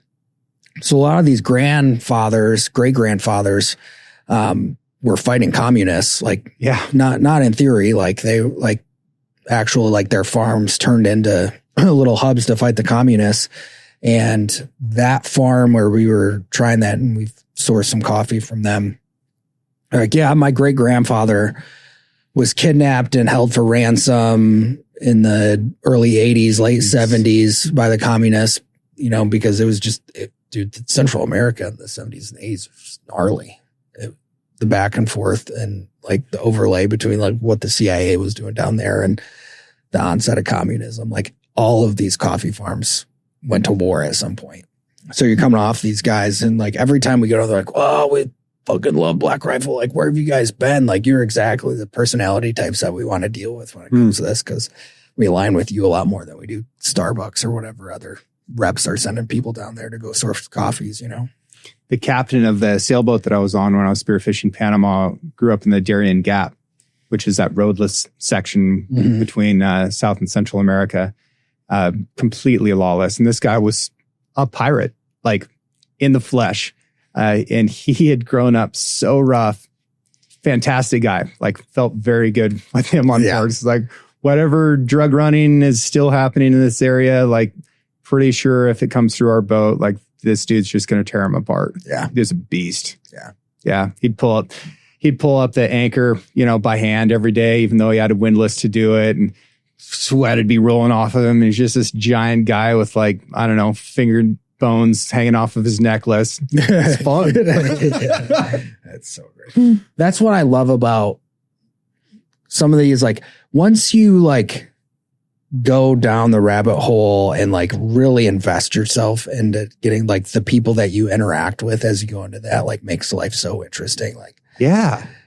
But if you're just like surface level getting into stuff, you're never going to find these people who are like living their lives a completely different way that inspire you to go bring that back and, you know, craft something within your own life. Like, I'm sure your mindset when it comes to some of this diving stuff has been affected by, you know, the different personalities that you've met across your travels over the years. Hugely. And just finding people who are ultimately capable, like being around high performers is such a catalyst for your own performance. And who doesn't want to do better, right? And you will, if you spend your time around high performers. And if you find those people who are truly experts, who are sure enough experts, and they perform at that high level, they don't gatekeep it because they're not threatened by anybody. Yeah, that's true. You find somebody who's the best in the world at something, they're not holding secrets back from you because nobody else poses any type of threat to their experience or their capabilities. And they'll share that with you. How incredible is that? And dude, when you get to be around people like that, like the Kylie Umeda, the girl that I dive with in Hawaii all the time, you know, she's a 3-time national champion. The last time she won a national championship, she didn't even tell her parents about it. Like, they had to find out from somebody else. Yeah. It was super humble. And like, just doing anything with a person who's at that level changes the way you do everything. And yeah, I feel incredibly blessed and fortunate to be able to have access to people like that in different fields. And, you know, you go to some of these events and stuff that, you know, you and I get to go to, and you get to be around people who are just at the top of their game at whatever they do. Like, the feeling of just being in that environment it's hard to describe, isn't it? Yeah. It's so humbling. It's like, why am I here? Yeah, exactly. Yeah. That just makes me think of Justin Lee, how in Hawaii, that dude, I think you go down to Hawaii, like, they're just they live a different existence. They have, I think the island mentality changes you because, you can't escape anything. You got to deal with the same people. And you have to have a much different relationship with the land that you're living on because you don't have as many options to be able to provide for yourself. And to have like a true symbiotic relationship with your environment is a necessity there, as opposed to, the way that a lot of people live in the United States now. It's not symbiotic.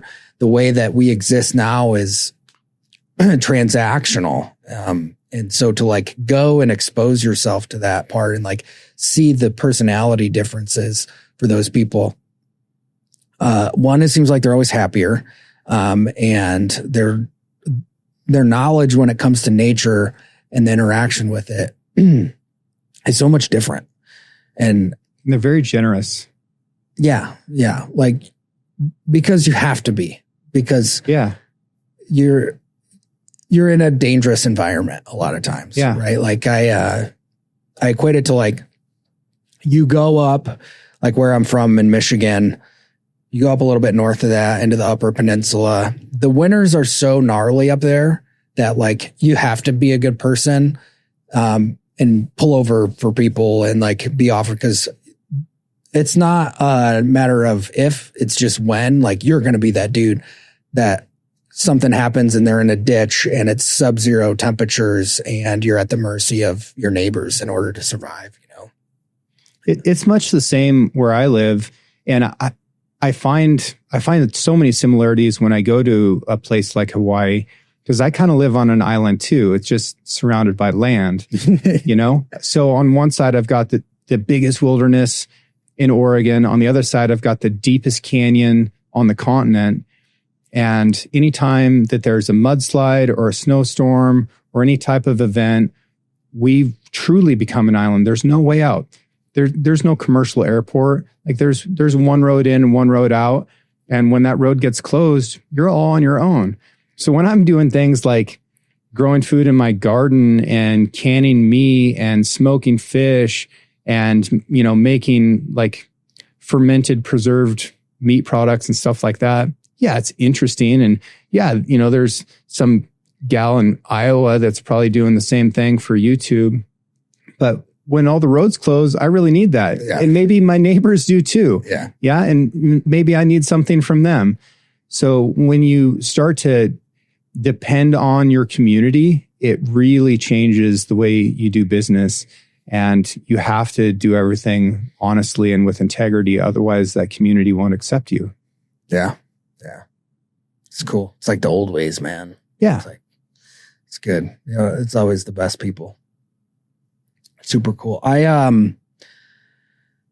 appreciate what you're doing with your podcast too. Like you're crafting a lot of this stuff that you're learning throughout your experiences, and having a super successful show over there.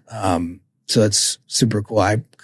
We met at the 6 Hour Hunter Games, I think back in like 21. Yeah. And then I was doing some research into the PRS world.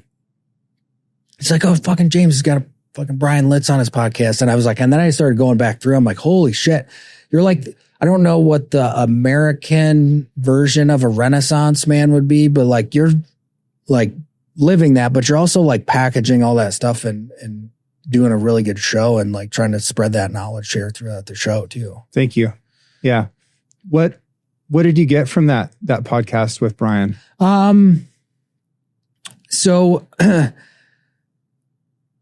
that I need to do a lot of reading when it comes to PRS, because so much of the posts, like you can do so much development in choosing the specific caliber, the discipline of everything that goes into pulling the trigger is hyper important. But having that overlay of knowledge about what happens after that round leaves is far superior in becoming a good shooter. Mm-hmm. And the development with what he's working on, like it's hard for me to surmise because you're like, holy shit, this dude's an actual genius. Yeah. And it's super cool to see, like, I hope that, when people interact with Black Rifle, they see some of the other guys, like we were having coffee with, are like, oh, there's a level of expertise to this entity that I didn't really know existed. Which I'm, proud that we have these like subject matter experts when it comes to coffee, and all that stuff is going into our products. But on the, applied ballistics front, like the overlay of science coming out of Brian, is pretty incredible. And like some of the testing that's being done, it's kind of hard for my Marine brain to keep up with, to be honest with you. Yeah. And then also, like, they've done a good job for the most part of packaging that in a way that makes it usable for an end user. Things like being able to read out in your display how much remaining energy you have and what remaining velocity your projectile has at the target. Like, that's stuff that we really need to know. Do I really need to know while I'm hunting how my ballistic coefficient is going to degrade when it enters a transonic or subsonic range? Yeah, probably not, but it's really nice that this computer can do it for me. And if I don't have that, that is going to dramatically reduce how far I'm going to be shooting at anything, whether it's a piece of paper or steel, and certainly at an animal. But, time of flight is another huge one, in archery and in rifles. How long between when I decide to press this trigger and that projectile starts to head towards the target before it actually gets there? How much time is elapsing that the situation can change for the animal to move, right? It doesn't have to move very far before the outcome is a disaster, right? And an ethical disaster. So being able to see all that stuff is just incredible. But what Doppler has done, and Doppler's changed a fair bit since I recorded that show with Brian, that, we're learning a lot about projectiles and ballistic coefficient degradation, things like aerodynamic jump and, spin drift we knew about, but we're learning more and more about like why it's occurring, and that there's, we all know that like there's a pressure difference that changes with altitude, right? Let's say I'm shooting a 30 caliber bullet. That bullet can tell the air pressure difference between the top of the bullet and the bottom, right? Mm-hmm. It's denser on the bottom and it's rotating to the right. So as it goes down range, it's going to peel off to the right. That's incredible. And I'm not smart enough to figure that stuff out on my own. So I'm really glad that there's smarter people out there that can not only figure it out, but can explain it to, a dummy like me. Yeah. Yeah. Yeah. Amen to that, brother. Yeah. Something that was really missing from that show was terminal performance, right? Brian is all about internal ballistics, like what's going on between the primer strike and the bullet exiting the muzzle. He's really all about that second phase, external ballistics. So when that projectile is going down range, how is it behaving and how can we predict where it's going to end up based off of where it starts? Something that was really, really missing was that terminal performance, which is what I'm all about. Once it hits the animal, what's going to happen with that projectile? Right. And, that's where he and I really differ, is he's all about where it hits the animal. I'm all about how, and then, what happens after that point. And that's why that velocity readout is hugely important to me, because I know that the projectiles I shoot only function if they're at 1,800 feet per second or faster. So and that's going to change based on atmospheric. So if I see that my projectile is only going 1,750 at the target with the density altitude that day, I need to get a little bit closer. Yeah. Yeah. Those are functional differences. And so that's your standard when you're deciding about if you're close enough to take a shot, you're like 1,800 feet per second is how much velocity I need in order to make an ethical kill. That's for a Nosler AccuBond, and that's my preferred projectile for most hunting. So yeah, that's the absolute rev limiter on that particular projectile. Now, can you kill stuff with it when it's going slower than that? Absolutely. But that is the speed where that bullet is going to deform in a way that you're going to get the most out of it. Yeah. Yeah. Ideally, I want to be close enough that that animal has powder burns, you know? Yeah. Yeah. Yeah. And you said aerodynamic jump. Mm-hmm. Explain that to me. Aerodynamic jump. I'll do my best. So we know that that bullet is spinning to the right because we have a right-hand twist in our rifling, spinning at 200,000 RPMs or greater, at least to start with. And even after it slows down, it's still pretty much spinning that same speed. It maintains that revolution speed better than it maintains its forward velocity. If I have a wind coming from 2 o'clock, then the bullet tends to not drop as fast, right? So it's going to not lift, but because of the rotation of the bullet to the right and the wind coming from the right, it doesn't drop quite as fast. If I have a wind coming from 9 or 10 o'clock, then it's going to drop a little bit faster.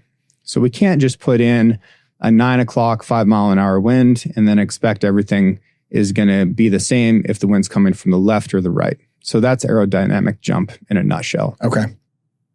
So we talk about Brian and applied ballistics and that computational overlay, utilizing the Kestrel.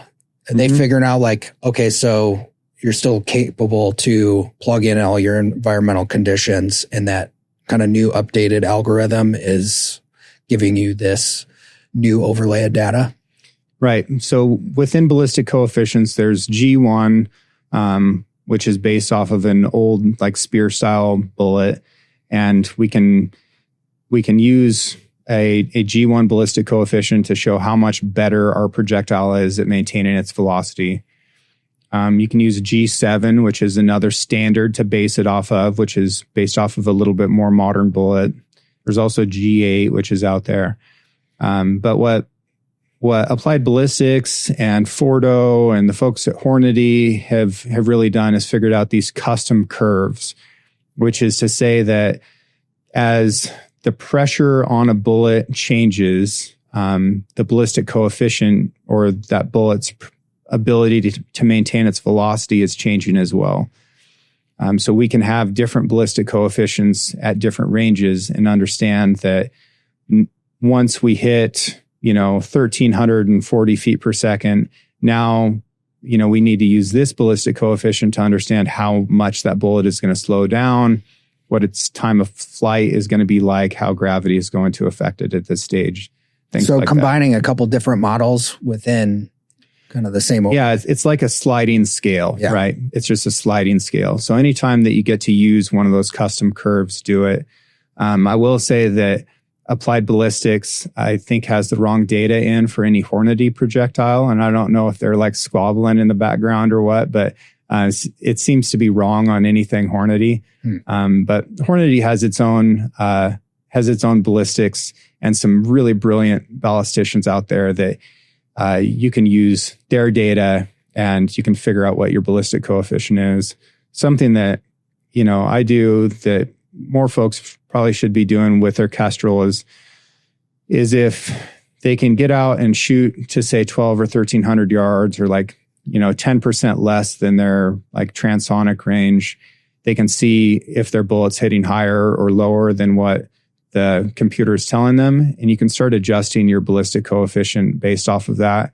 And that will give you a much better parabolic algorithm for every range, inside and outside of that. But that's all like kind of PRSy academic nerdy stuff, because I'm never going to shoot at an animal that far unless it's already wounded. Okay. So I really want to take very, very short shots at animals when I'm hunting. Doesn't matter what it's with, because I can be more accurate at that range. I can get straight to it and start cutting meat and preserve that meat to the highest quality. I'm still all excited from what just happened. I didn't walk for 5 hours to get across the canyon and burn off all my adrenaline just getting there. Right. But if something goes wrong and that animal is wounded, and the next time you see it is, on the military crest of a ridge that's at 1,100 yards, that might be your opportunity to ethically end that animal's suffering and take that shot. Otherwise, you might not ever see them again. Or it might be many more hours before you catch up with them, during which time they're continuing to suffer. So that's a real world example of a time where, hey, maybe you need to have the skills to take this shot and have the tools to be able to do it. Yeah. Because things go wrong when we're hunting. So as an outfitter / guide, yeah. If you had to like pick what one of your hunters is using gear wise, rifle, caliber, optics, as it sits today, what would you ideally like them to have? I want them to have gear that they've tested and have practiced with, that is reliable and of high quality. I don't necessarily care about brands and things like that. As far as caliber goes, let's say elk hunt. Elk hunting? Yeah. Yeah. Really tough to beat a fast 7mm or a 30 caliber anything. Just a good old 300 Win Mag is a really wonderful elk cartridge, and I will fight anybody who says otherwise. One year when I was guiding a lot of cow hunters, I had this Accuracy International 300 Win Mag, gorgeous gun, weighed 22 pounds. The 22 is important here because that year we killed 22 elk with 22 shots. And that was with hunters from all over the map of experience levels, people who had almost never shot rifles before to people who were very proficient. And, getting that many one-shot kills with, a diversity of experience levels speaks volumes, right? I love a 28 Nosler, but it can be a lot of gun for some scenarios. It is. I have one. It's like, it's a little bit of a womp. Yeah. You're well aware of what's going on. It's going real fast. Yeah. And it can be a little hard on meat as well if you're not careful about your shot placement. And then, most of my guiding is around archery. Yeah. And I'm incredibly picky and passionate about the gear that people use for archery. I really want to see heavy arrows. I no longer let people bring mechanical broadheads. No. And no mechanical broadheads and no burger bullets. Like I simply won't take you hunting if you have either one of those. And then I also want to see silencers on every rifle when we're hunting. Yep. So those are three things that are huge. But having a single bevel, single blade, ideally single piece of metal, like no screws, no added parts. Like those are the broadheads that I've yet to see fail. And a big difference between like the civilian hunter and the performance athlete or the military hunter is that the latter has zero tolerance for gear failure, right? If you as a Marine see a piece of gear fail, are you likely to use that again? Or is it like dead to you forever? For me, it's gone. Like I just don't have any tolerance for it whatsoever, especially when it comes down to an animal's life. I'm not going to play that game. So anything that I see fail, gone. We're never doing that again. And after seeing lots of mechanical broadhead failures, like, why are we doing this? There's absolutely no reason for it. If I have a hunter I've got guys like this who are only drawing 50 pounds, they've got like 24-inch draw lengths, very, very slow arrows. Okay. I'll just increase their arrow weight a little bit and give them one of these single bevels, and we're getting pass-throughs every time. Elk are dying within a few seconds. It's working great. So I think that's really important. People get upset anytime I bring this up because they've had success in the past with mechanicals and people like the gear that they use and they're passionate about it. I'm not trying to take anything away from those folks. All I'm saying is I've seen it not work, and that's not okay for me. Yeah. Yeah. Do you have a fixed broadhead that you have as a go-to? Yeah, there's a couple of them out there. The ones I use are called Cayugas. They're made in Australia. They're phenomenal. Last year when I went to Australia, I used them and I got pass-throughs on water buffalo with those. And I was only shooting a 525 grain arrow. Water buffalo is even bigger than a Cape buffalo. It's incredible. I shot, I think, 5 animals with the same broadhead and just touched it up with a file in between animals. So that's been a great one. VPA is an American-made company that makes a really beautiful broadhead. I think Iron Will makes a good broadhead, but anything within that style is going to work well. Yeah. What was, I think the Cayuga was the one I think Adam Greentree was telling me about. Yeah. Those, a lot of good success with those. And they're relatively affordable too. I think they're about $10 a piece. You get a 6-pack of them. The last time I bought them was like $60 for a pack of those. That's pretty inexpensive in the realm of broadheads. And what we're asking that thing to do is a lot. Like, I need it to be an airplane first that somehow goes straight while it's spinning really fast. Then I need it to hit a muddy animal with, coarse hair that will dull a knife instantly, go through that, go through the hide, go through a rib or a shoulder, and then still be sharp enough to cut all of those small blood vessels that are in the vascular tissue of lungs, and then go to the other side of the animal and do the same thing all the way out so that I can put 2 holes through them. Like, that is a really big ask of something. And to try to do it with something that has softer steel and moving parts and, doesn't cut on contact, things like that, it's just asking too much. Also, to do it with something that only weighs 100 grains is really asking too much. Yeah. I think if we made a 200 grain mechanical, you might be able to have enough material to be able to do that job a little bit better. But 100 grains is so small that you've got to make sacrifices in the durability. And sometimes it works.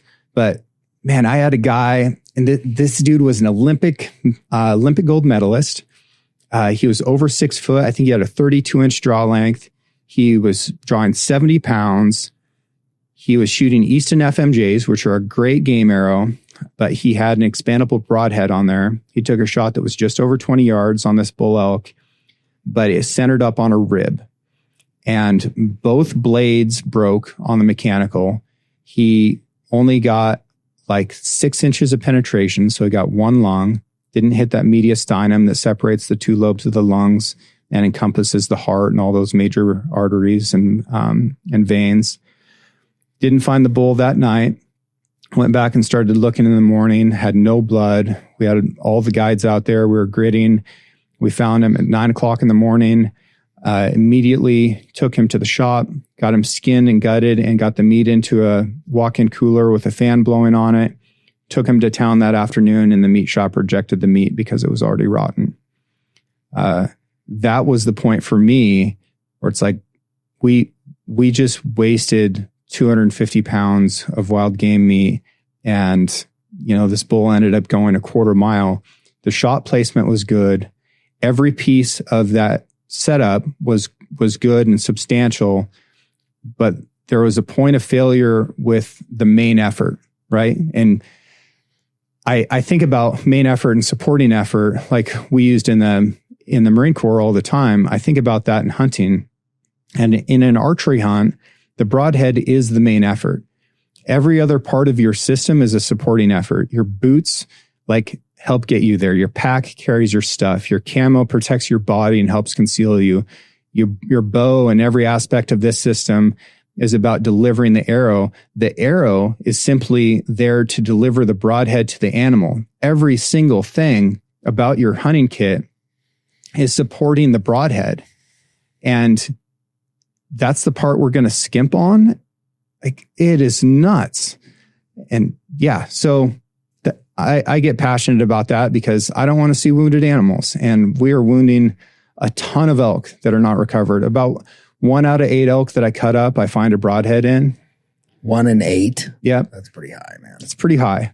And those are the ones that I'm finding, you know. It's just, it's something that we can control.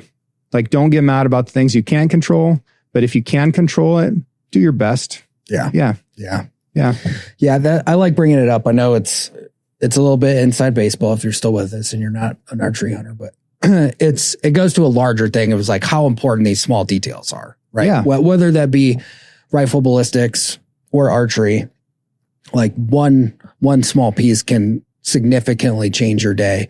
And there's so many different opinions out there about these topics, right? Like there are. And like, you really need to find what works for you with your setup, because man, you like everywhere you go, different parts of the country, people doing different things. They've all got different, a lot of times steeped in experience, opinions on a whole bunch of different stuff. Like, I feel like every time I go to an outfitter, there's, let's just take 6.5 Creedmoor, for example. There's a lot of back and forth about whether you should even be hunting with that round at all. Like, yeah.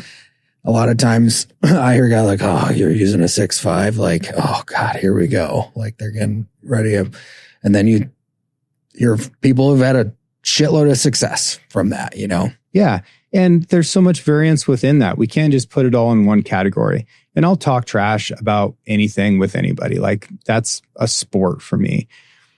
But to say I'm shooting a 6.5 SIG match bullet that's going 2,500 feet per second and compare that to a 6.5 hunting bullet from G9 that's doing 3,100 feet per second and is lathe turned and is ultra precise and has these incredible external and terminal ballistics. Those are different categories. Like, it might as well be a completely different cartridge. Yeah. So there's just more to it. And yeah, if you're having success with what you're doing, keep doing it. But if you're looking to constantly improve, maybe ask somebody who does it a lot, like, a gal that's been on my show before, Hannah Mabbitt, she guides, like over 70 elk hunters a year personally, just her. Ask her what works. Yeah. Because that is more in a season than 3 elk hunters will get to experience individually in their entire life. So find the people who are doing it a lot, who are seeing more repetitions, who are seeing more data points, and just be like, hey, what have you noticed works? And like, really listen and just be humble. That's all. Yeah.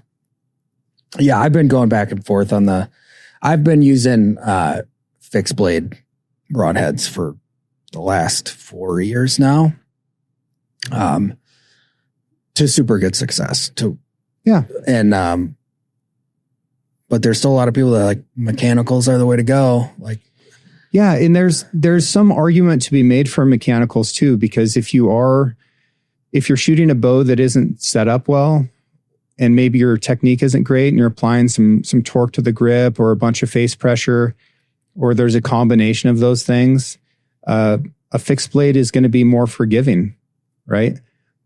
But I also don't think that's okay either. Like, go ahead and get your bow set up well, and spend $100 to get an hour of coaching so that you can improve a little bit, and then you can shoot something that's more reliable. Yeah. You brought up Australia earlier. Yeah. What was that experience like for you down there? Dude, it was cool. It's a long ways. Have you ever been to Australia? I have. Yeah. Very, very briefly. I was down there for when we did that skydiving world record. So I think I was there for like 24 hours. Yeah. So you had plenty of travel during that experiment. Yeah. Yeah. It took me about 48 hours door to door just to get to my hotel in Darwin from the ranch in Oregon. So yeah, you get to learn that the earth is pretty big, get all the way down there, and Darwin is crazy. Australians are nuts. Walked around town for a couple of days just trying to get used to the time zone change and stuff like that. The guy that I hunted with, Matt Moore, he'd asked me if there's anything else I wanted to hunt while I was in Australia, because it was supposed to be just a pig hunt. And I said, well, I really want to hunt water buffalo. And he goes, oh, no worries. Just fly into Darwin and I'll drive over and get you and we'll go hunt buffalo. Well, for him, dude, that was like a 40-hour drive. You know, Yeah. that'd be like if he was coming to hunt in Virginia and was like, yo, I really also want to hunt elk. I'd be like, oh, cool. I'll just drive over there and get you. And that's what he did. He got in his Land Cruiser and he drove 40 hours, came over, got me from Darwin. Then we drove 10 hours up into Arnhem Land, which is the Aboriginal country in the northern end of Australia. We picked up 3 bags of groceries and a couple pouches of cigarette tobacco for the Aborigines that lived there, because that's what they wanted. They wanted to have some cigarettes, some tea, and ingredients to make tacos for dinner. Get there, they, you know, I don't know if it was hundreds of thousands or millions of acres. This elder like pointed to this rim in this river, and he's like, you know, go wherever, stay as long as you want, hunt as much as you want, and enjoy it. And then he goes, and don't get water from the same place twice because of the crocodiles. Like, all right, sick. So then we just walked around and drove around and hunted water buffalo with our bows for several days there. That was incredible. So then we're going to go over to the other spot where Matt operates in Cape York to hunt pigs, 36-hour drive, which was the way. It's not like we're taking back roads, but most of it wasn't paved. If it was paved, it would be a single lane in the center of the road with like big borrow ditches. The semi trucks there, they call them road trains because they might pull 5 trailers at once. So everybody's got a radio so that you can be like, hey, can I pass? And they'll let you know because you can't see nothing because of the dust. In that 36-hour drive, I think the biggest town we went through might have had 200 or 300 people, right? Again, like driving from here to Virginia without like hitting a town that even had a hardware store. Maybe wild. Every 5 or 6 hours, you'd get to a new cattle station and they'd have like a small restaurant, a gas pump, like wheel bearings for Land Cruisers, and a fridge full of beer. You fuel up, keep going. It was such a different version of remote. The scale of it was fascinating. Then we get up to Cape York. We hunt pigs with like the absolute royalty of Australian bow hunting. Bow hunting is a new thing there, right? The Aborigines didn't have bows, and I got to hunt there with Brad Smith, who has the distinction of having more archery experience than anyone on the continent because he's done it his whole life. Very interesting guy. They, I believe, are the best game stalkers on earth. They're incredibly tactical about how they stalk. A lot of barefoot hunting. I was barefoot for most of the time that I was there. Oh yeah. And, you know, of course, people want to talk about snakes, spiders, scorpions, you know, sharks, crocodiles. It's just like when I was talking about freediving with sharks, you just accept it and go. I'm not very accepting of snakes. I'm very scared of them. The Aussies had a great time with that. But yeah, I learned a lot about precision stalking on both water buffalo and pigs. They spent an entire day talking about shot placement before we even started hunting. Oh yeah. And they took people's broadheads out and did pressure tests through the fighting pad of a boar to show how many PSI it took to actually push a broadhead through. They worked on bow tuning. They showed video after video of shot placement. When you're hunting these pigs in these creek bottoms, they might be laying down in the mud in a way that you have to shoot through the mud to be to the middle of the kill zone. So you have to think about kill zones in a spherical way rather than the 2-dimensional way that most Americans think about it. And its back might be to you, its belly might be to you. Very interesting to really start thinking about kill zones in a brand new way, combined with this tactical, highly technical stalking and dry leaf scenarios. Very cool. And then another guy, Benny Solaris, he's like, oh, you know, I heard you're going to be down. I'll drive up and get you and take you to the airport. Maybe we'll go hunt or dive somewhere. Water was too lumped up to go dive. He drove like 12 hours to come up and get me. And then we went and hunted in the place where axis deer were first introduced to Australia, along this really cool sandy river bottom, and got to hunt axis and pigs down there. I got to go out with dogs and kill a pig with a knife and shot a nice axis buck. And then he, took me 10 hours back up north to the airport. People were incredibly hospitable. And just the length of travel was insane. But I learned a lot about stalking. I learned a lot about stalking in that trip, and also took some valuable lessons away for how to put effort into educating hunters and clients about shot placement. Yeah. So now when you walk into the lodge that I guide at, the first thing you're going to see is a 3-foot by 5-foot photo of an elk where I cut the skin off of it and cut the meat off of the shoulder. And you can look through the ribs and see exactly where the heart and the lungs and the shoulder bone lays, so that people can start creating a better image in their mind of where to actually aim. Right. Because the lines on a 3D target aren't it. The graphics that you see on the internet aren't it. So there's like an actual elk. And every time they walk in the lodge, lace up their boots, grab their bow, that's going to be what they're looking at, so that they can start building that out. And I'm just putting more and more emphasis on instructing that shot placement. That's super cool, man. Yeah. What did you learn when you say stalking specifically in Australia? Like what? So a couple key takeaways that people can actually implement. One is when they're stalking, they hold their bow in front of them with their hand on the grip and release on the string. And then the bow is blocking their face, breaking up your face with the limbs and the cams. You're looking through it. Before you get to your shooting position, you've already done your range finding. So you range find the animal, and then you range find the stuff between you and the animal, so that when you get to your shooting position, okay, it's 25 yards from that tree. So you don't have to go through the extra movement of grabbing your release, range finding, stowing your release, clipping it onto the string. Like there's many seconds of motion there that you've eliminated by doing it when you're 50 yards away. Got to do a little bit of math, but it's doable math, right? Yeah. So that was a big one. And then another huge one, and this is for a right-handed shooter, you never put your right foot in front of your left. So you put your left foot forward, and then you bring your right foot up to match. If both your feet are together, you can shoot and you can balance. If your left foot is forward, you can shoot and you can balance.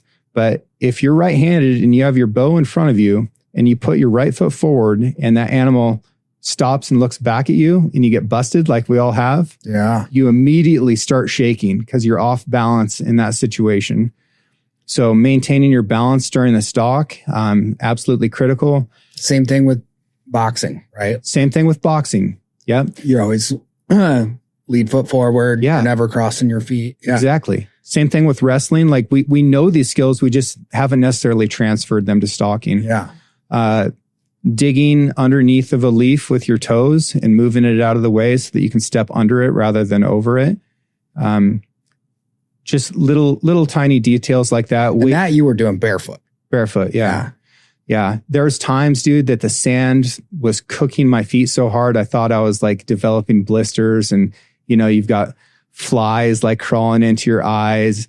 And that's all of the friction that happens in real world hunting, that you need to have such a strong baseline in your training, which you've probably done in a comfortable environment, that when you add that extra friction, that you can still perform at the level that you need to. Yeah.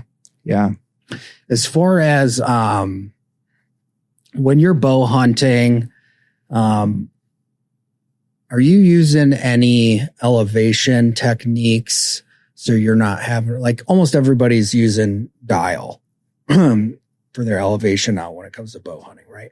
I say this because I had a moment over the weekend that I had like Isaac Sr. was talking to me. We were just shooting a few targets with just not using our rangefinders, right? Mm-hmm. And I had a moment where I was like, I should know this. There's no reason I shouldn't know this, but it was specifically a technique to where if you're under 45 yards, you just put your pin on 50 and then you aim 12 inches low of the spot that you're aiming at. And that should match up to where you need to hit so you don't have to range find 45 yards in hand. Do you use any techniques like that? I don't. No, I don't. So I use a 3-pin slider that my pins are stacked vertically because that works better in my mind than having like 3 fingers coming in from the side with those horizontal pins. And I have it set at 20, 30, 40, and I don't shoot past 40. Yeah. So what I found, I interviewed 200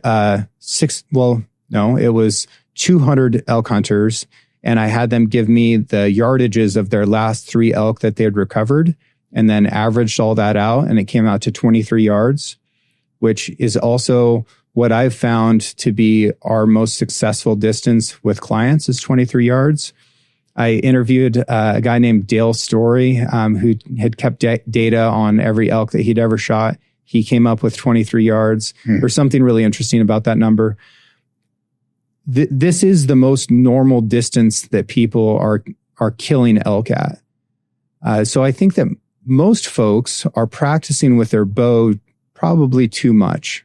And they're practicing something that isn't the most important part of their skill, because it doesn't take that much to make somebody an accurate shooter out to 30 yards. It really doesn't.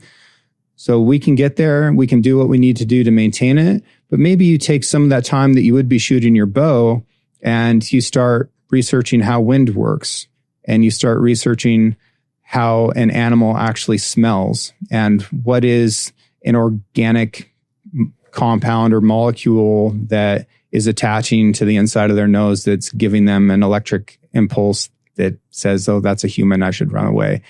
Maybe you should start researching that environment, or understanding how an elk's pupil works, or what portions of the color spectrum they can see in for when you're picking out your camouflage, things like that, because those will make a functional difference more so than your ability to shoot beyond 40 yards. Again, I think that you should practice at longer ranges, and you should be capable of that for that situation where an animal's already wounded. But the time of flight is so significant beyond 40 yards that there's an awful lot for an animal to move while that arrow's in the air. And the sound is going to get there about 4 times faster than your arrow, no matter what. So they have ample time to react to that. So I really encourage people to shoot as closely as possible, especially with a bow. Elk don't tend to string jump very much. So you can kind of just aim where you want to hit. But yeah, that's some of my thoughts on that. Again, like, I wish people could just use that Garmin sight, because one of the real common things that happens with elk, especially an animal that we're calling in, is you'll have range finded that spot where that bull is standing or where he's going to walk out. Then you attach your release to the string, come to full draw. Well, maybe he doesn't stop, or maybe he sees you draw and goes a little bit farther. And now you're trying to calculate in your head, well, how many yards closer did he get, or how many yards farther away? And there's going to be error in your estimation. 100%. Whereas if you've got that range finding sight, you can hit the button again and you can figure out exactly how far away he is.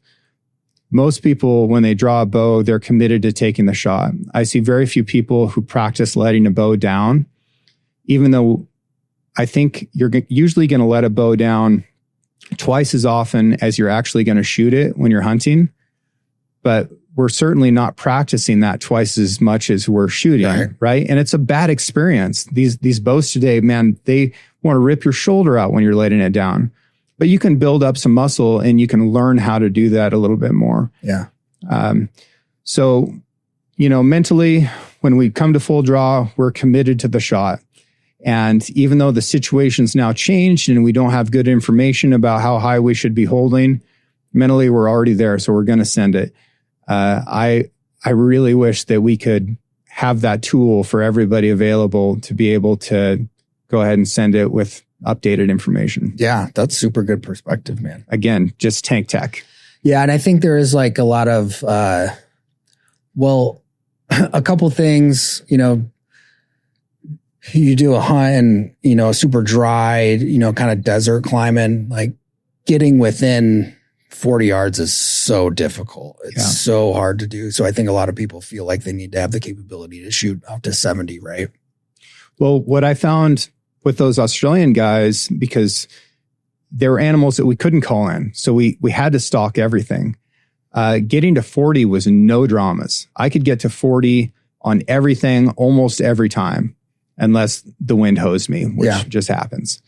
Getting to 30 was an ordeal, right? So like on my water buffalo that I killed, I was to 40 yards within 15 minutes of like seeing that animal, making a big approach to get the wind right. Getting to 40 was no dramas. I think it took me like another 40 or 45 minutes to close that next distance down to, I think 25 yards is where I shot him from. And you can do it. Like he could see me if he would have looked that entire time, but I stalked in a way that was slow enough and quiet enough that I was able to close that distance. And I think that you can take those same skills and you can do it on elk and you can do it on deer, but it's an entirely different style of stalking that takes a huge amount of endurance and patience and confidence. And I did. I came home and I was like, man, I got to try this on an elk, and went immediately into the elk woods, found a bull, and I was like, I'm just going to walk in on him. And I had, I think 3 or 4 people with me, and I put them all on a line right behind me. And I was like, hey, if I move, you move. If I stop, you stop. And we did it. We walked into archery range on that bull. I was like, wow, there's something here. And it was just taking a skill from the other side of the world and implementing it to our side. And that's part of the beauty of traveling and hunting, is you get to start adding those skills to what you're doing here. But elk is a tricky one because we love to call because we can, but some of the deadliest guys out there don't. Yeah.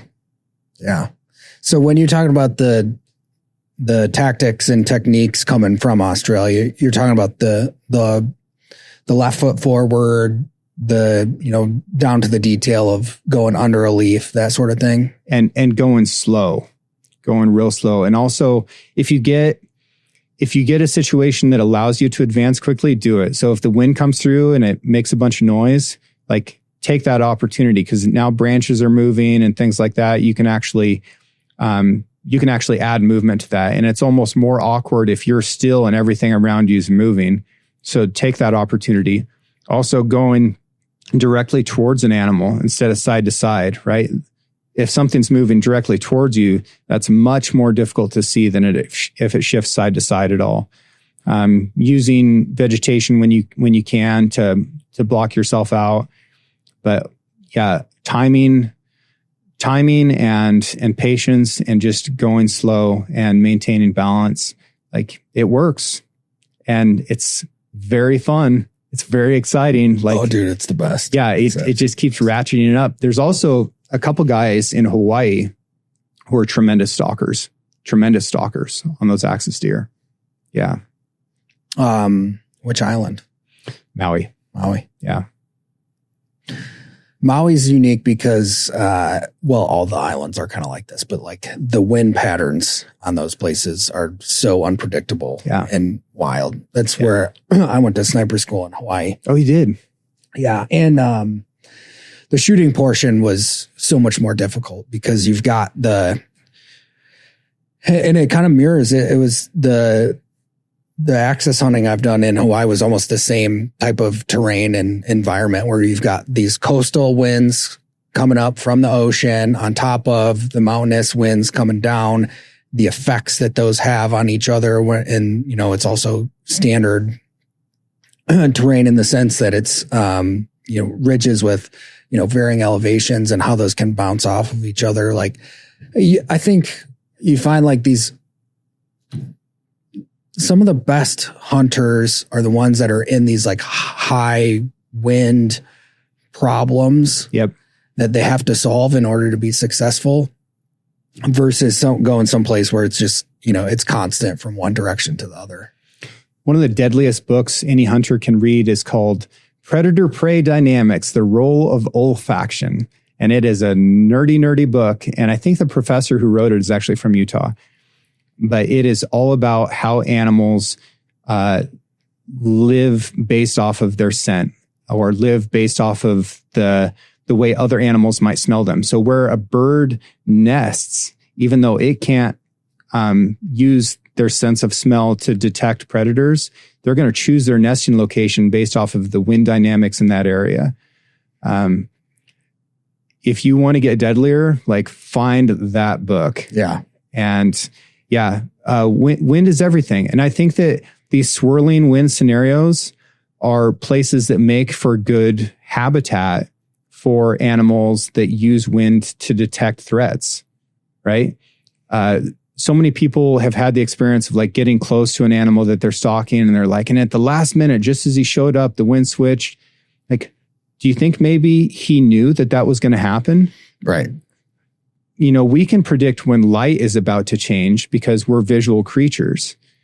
Why wouldn't an animal whose primary sense is their smell be able to detect when they're about to, smell from a new direction, and then use that as an opportunity to close that distance? Why wouldn't they put themselves in a habitat where the wind is constantly shifting around so that they can get information from more than just one direction? Yeah. Right? It isn't just bad luck. Like, that was on purpose. Right. Yeah, that's super interesting to think about, right? Because, we do the same thing in the military, right? Like, when you're choosing a defensive position, you want to choose something that's advantageous towards your conditions. And assuming that animals are too dumb to do that is just ignorant, right? Yeah. I just learned that from a new perspective when I was hunting in Africa earlier this year. They picked their glassing locations based off of where the sun was going to be. We're glassing into really tight brush and canyons. So they would just go to anywhere that the sun was at their back, because that gave them an advantage for detecting animals in tight brush. And it's something just so simple. But most hunters don't think about that. They think about where they want to glass into, and they don't necessarily think about the light conditions, which is, our greatest strength. Yeah. Yeah. You brought up the elk's kind of camouflage capabilities or detection. It's visual cortex, so to speak. Where do you sit on that as far as like your opinion on camouflage? Yeah. We wear camouflage when we're guiding at work primarily because it helps hide stains and it makes us look a little bit more professional. Otherwise, I think we would all be in solids. Yeah. But solids are going to get stains on them. And then, throughout the course of a season, you're going to look pretty homeless, buddy. Yeah. So that's like one of the primary jobs of camo for us. Elk can see greens really well, and they need to be able to detect one green from another to know what plants they're eating. Makes a lot of sense, right? Yeah. They can see blues extremely well. Yellow is kind of the warmest end of the light spectrum that they can see in. Orange and red, not so much. They can probably see a little bit of ultraviolet, which is also interesting because even though a camo might look the same to us, like one piece of, say, Kuyu to the next, well, if this piece was on bleached fabric and the ink was printed onto it in a certain way, that is going to just glow if you put a UV filter over it. But if you don't have that UV filter and you look at the two pieces side by side, then to us, they look exactly the same, whereas to an animal, they look wildly different. So me and my buddy built a camera a few years ago with a set of lenses in front of it that would see in the same color spectrum as what elk can see. Oh, really? And then we took pictures of all different camo.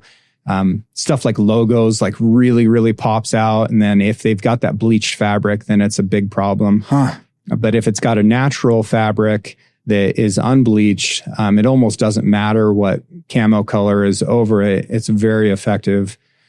So things that have natural fibers and some texture to it that absorbs light better is really deadly. And I think that's why the old timers that wore red check flannel, like they were assassins. Yeah. That was the original digital camouflage, and it's still wildly effective.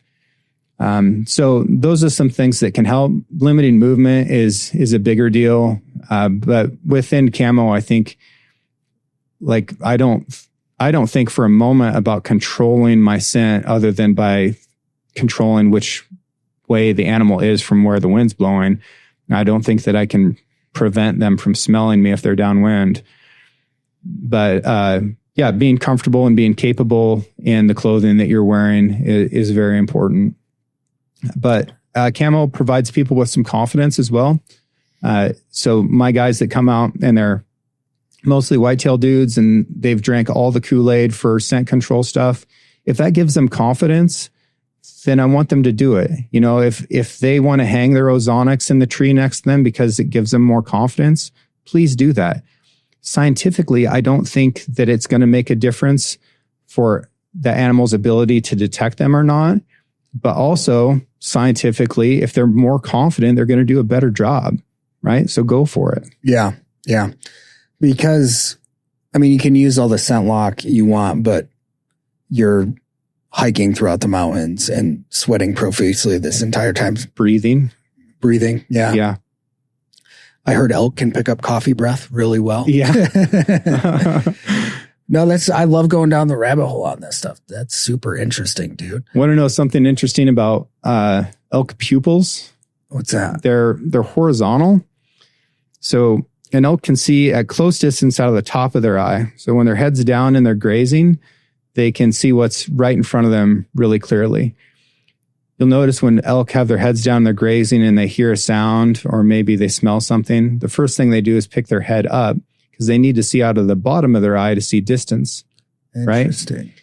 What's interesting about that is if I'm in a tree, they can't see me because that's not how their eyes work. They didn't evolve with vertical attack predators. It's like, I would liken it to you wearing the hat that you're having right now. Like if something is up above the brim of your hat, you can't see it. It's not there. So elk are incredibly vulnerable to tree stand hunting. Do you tree stand hunt elk? A lot. Oh, yeah. And I call out of trees a lot. I've called out elk. I've called like full voice bugled at elk that are 20 yards away. And they look at the base of my tree like, no freaking way.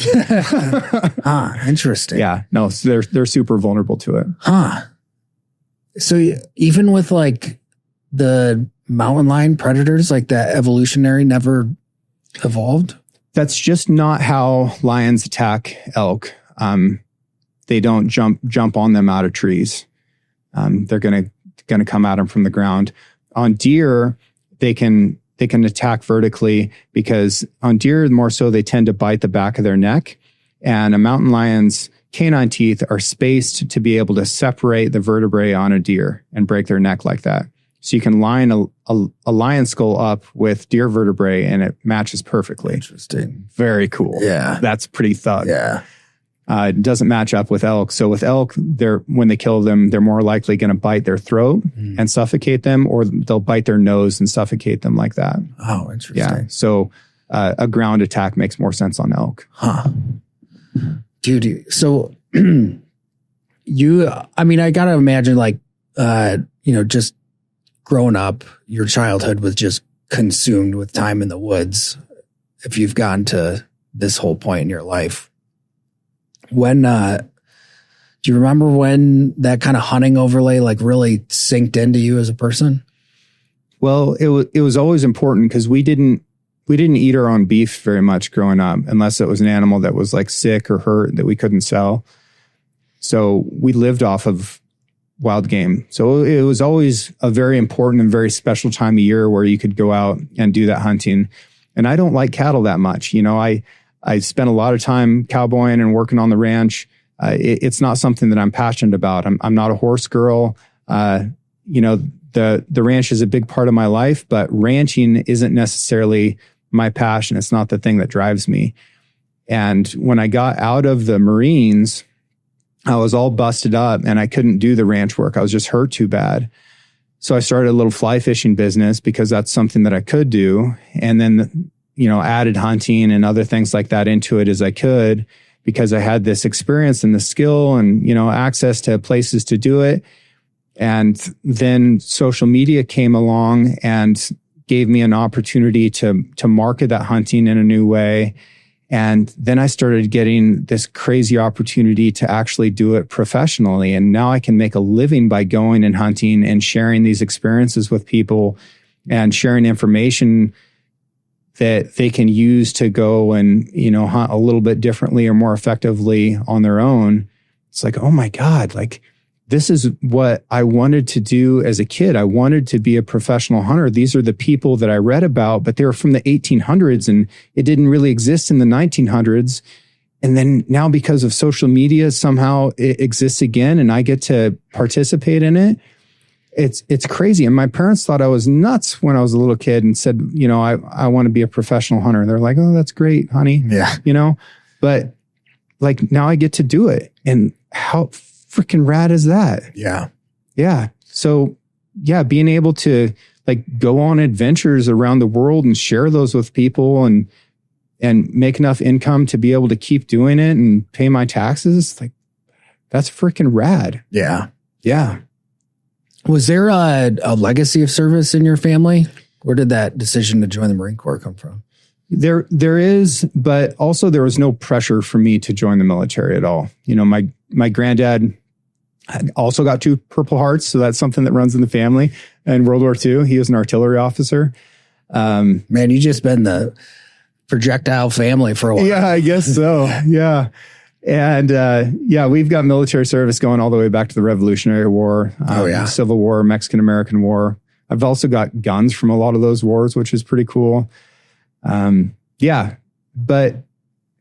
it was something that I wanted to do out of high school. I applied for the military academies. I got into them. Thank God I didn't go. Ended up going to college in Montana and, fishing and hunting and rodeoing instead. But I still wanted to serve, just because I had a really great life and I'd grown up in a great place and I wanted to do something to earn it. I'd fought fire all the way through college. And I thought early on that was meaningful service. Being on a helicopter rappel crew, it was a cool job. I could pay for school doing it. It was exciting and hard and adventurous. But then a lot of the fires that I'd put out burned up again in other fires. I thought, well, I didn't do any good there, right? I was like, I know what'll be different is if I join the Marine Corps. And in so many ways, the fires I put out there burned up again in other fires, right? So I think that idealism is important for the phase of the life of the military age male. Yeah. But it dies, and then you can move on, and maybe I did some good, maybe I didn't. Maybe I did some bad, maybe I didn't. It's largely a matter of perspective. But it was important to me to do something to earn my life, and I hope that I did that. Yeah, certainly tried. Did you get a chance to do an information share with your grandfather and his experience? Died before I was born, but I got stories from a lot of the people that were in his life. He was a boxing coach and a professor, and his students and athletes would tell me stories about him, and I got stories about him from my mom. I wish that I could have. He was a pretty incredible guy, but I never got to know him. He got wounded at Normandy and in Sweden. In Sweden? Yeah. And I don't know what he was doing there, but he got grenade shrapnel in Sweden somehow. No shit. Yeah. Fucking when would that have been? I don't know. I don't know if it was like part of like the Norway stuff and he was someplace that he shouldn't have been. But yeah. Interesting. That's wild. I didn't know we had any U.S. forces that far north in World War II. Yeah. I don't know. Huh. I don't know. But that's which I'm not surprised. Like yeah. there's so many, World War II, how many stories are there and things that we probably don't know about within it. And I came across one from World War I. When I was going to school after I got out.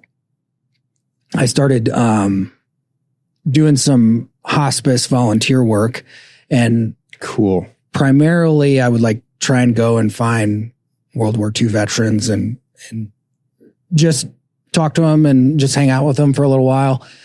And I met this one guy, and he was a comms guy in the Army, and he was in the Pacific, and he had this massive frame on the wall, and it was him. He had two brothers that were both in World War II, and then there was one from World War I. He's like, that was my father. I was like, oh, what did he do in World War I? He's like, he was a polar bear.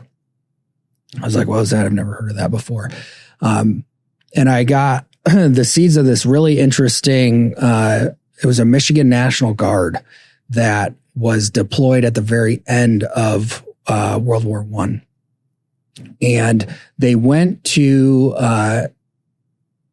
Iceland first, and they didn't know where they were going to end up. They did know that they were going to be operating during the winter. And so this was the end of 1918. And they actually ended up,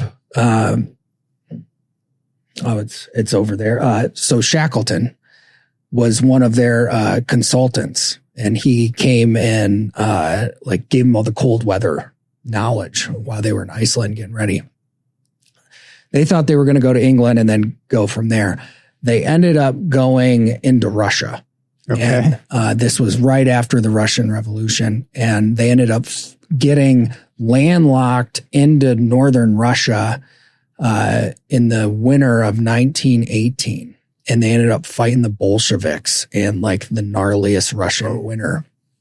And I was like, how the hell does nobody know about this? It was just like a company of dudes operating out of Russia after World War I that just kind of got lost to history. Incredible. Yeah.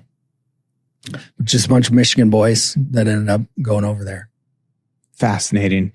Yeah. So many of those stories, like what have we lost? There was a lot of effort to capture stories of the last surviving World War II service members. That same effort has not been applied to Korea at all. No, it hasn't. And Korea was one of our biggest lesson learning conflicts. You know, we learned vertical envelopment. We learned about cold weather gear in a meaningful way.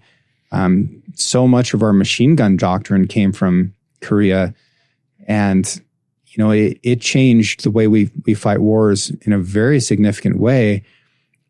But there just has not been an effort to try and capture those stories, and those dudes are all but gone. Yeah, that's true. What made you choose the Marine Corps?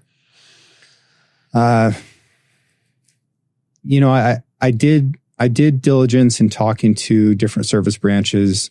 I talked with the Coast Guard, I talked with the Navy, and I talked with the Marine Corps.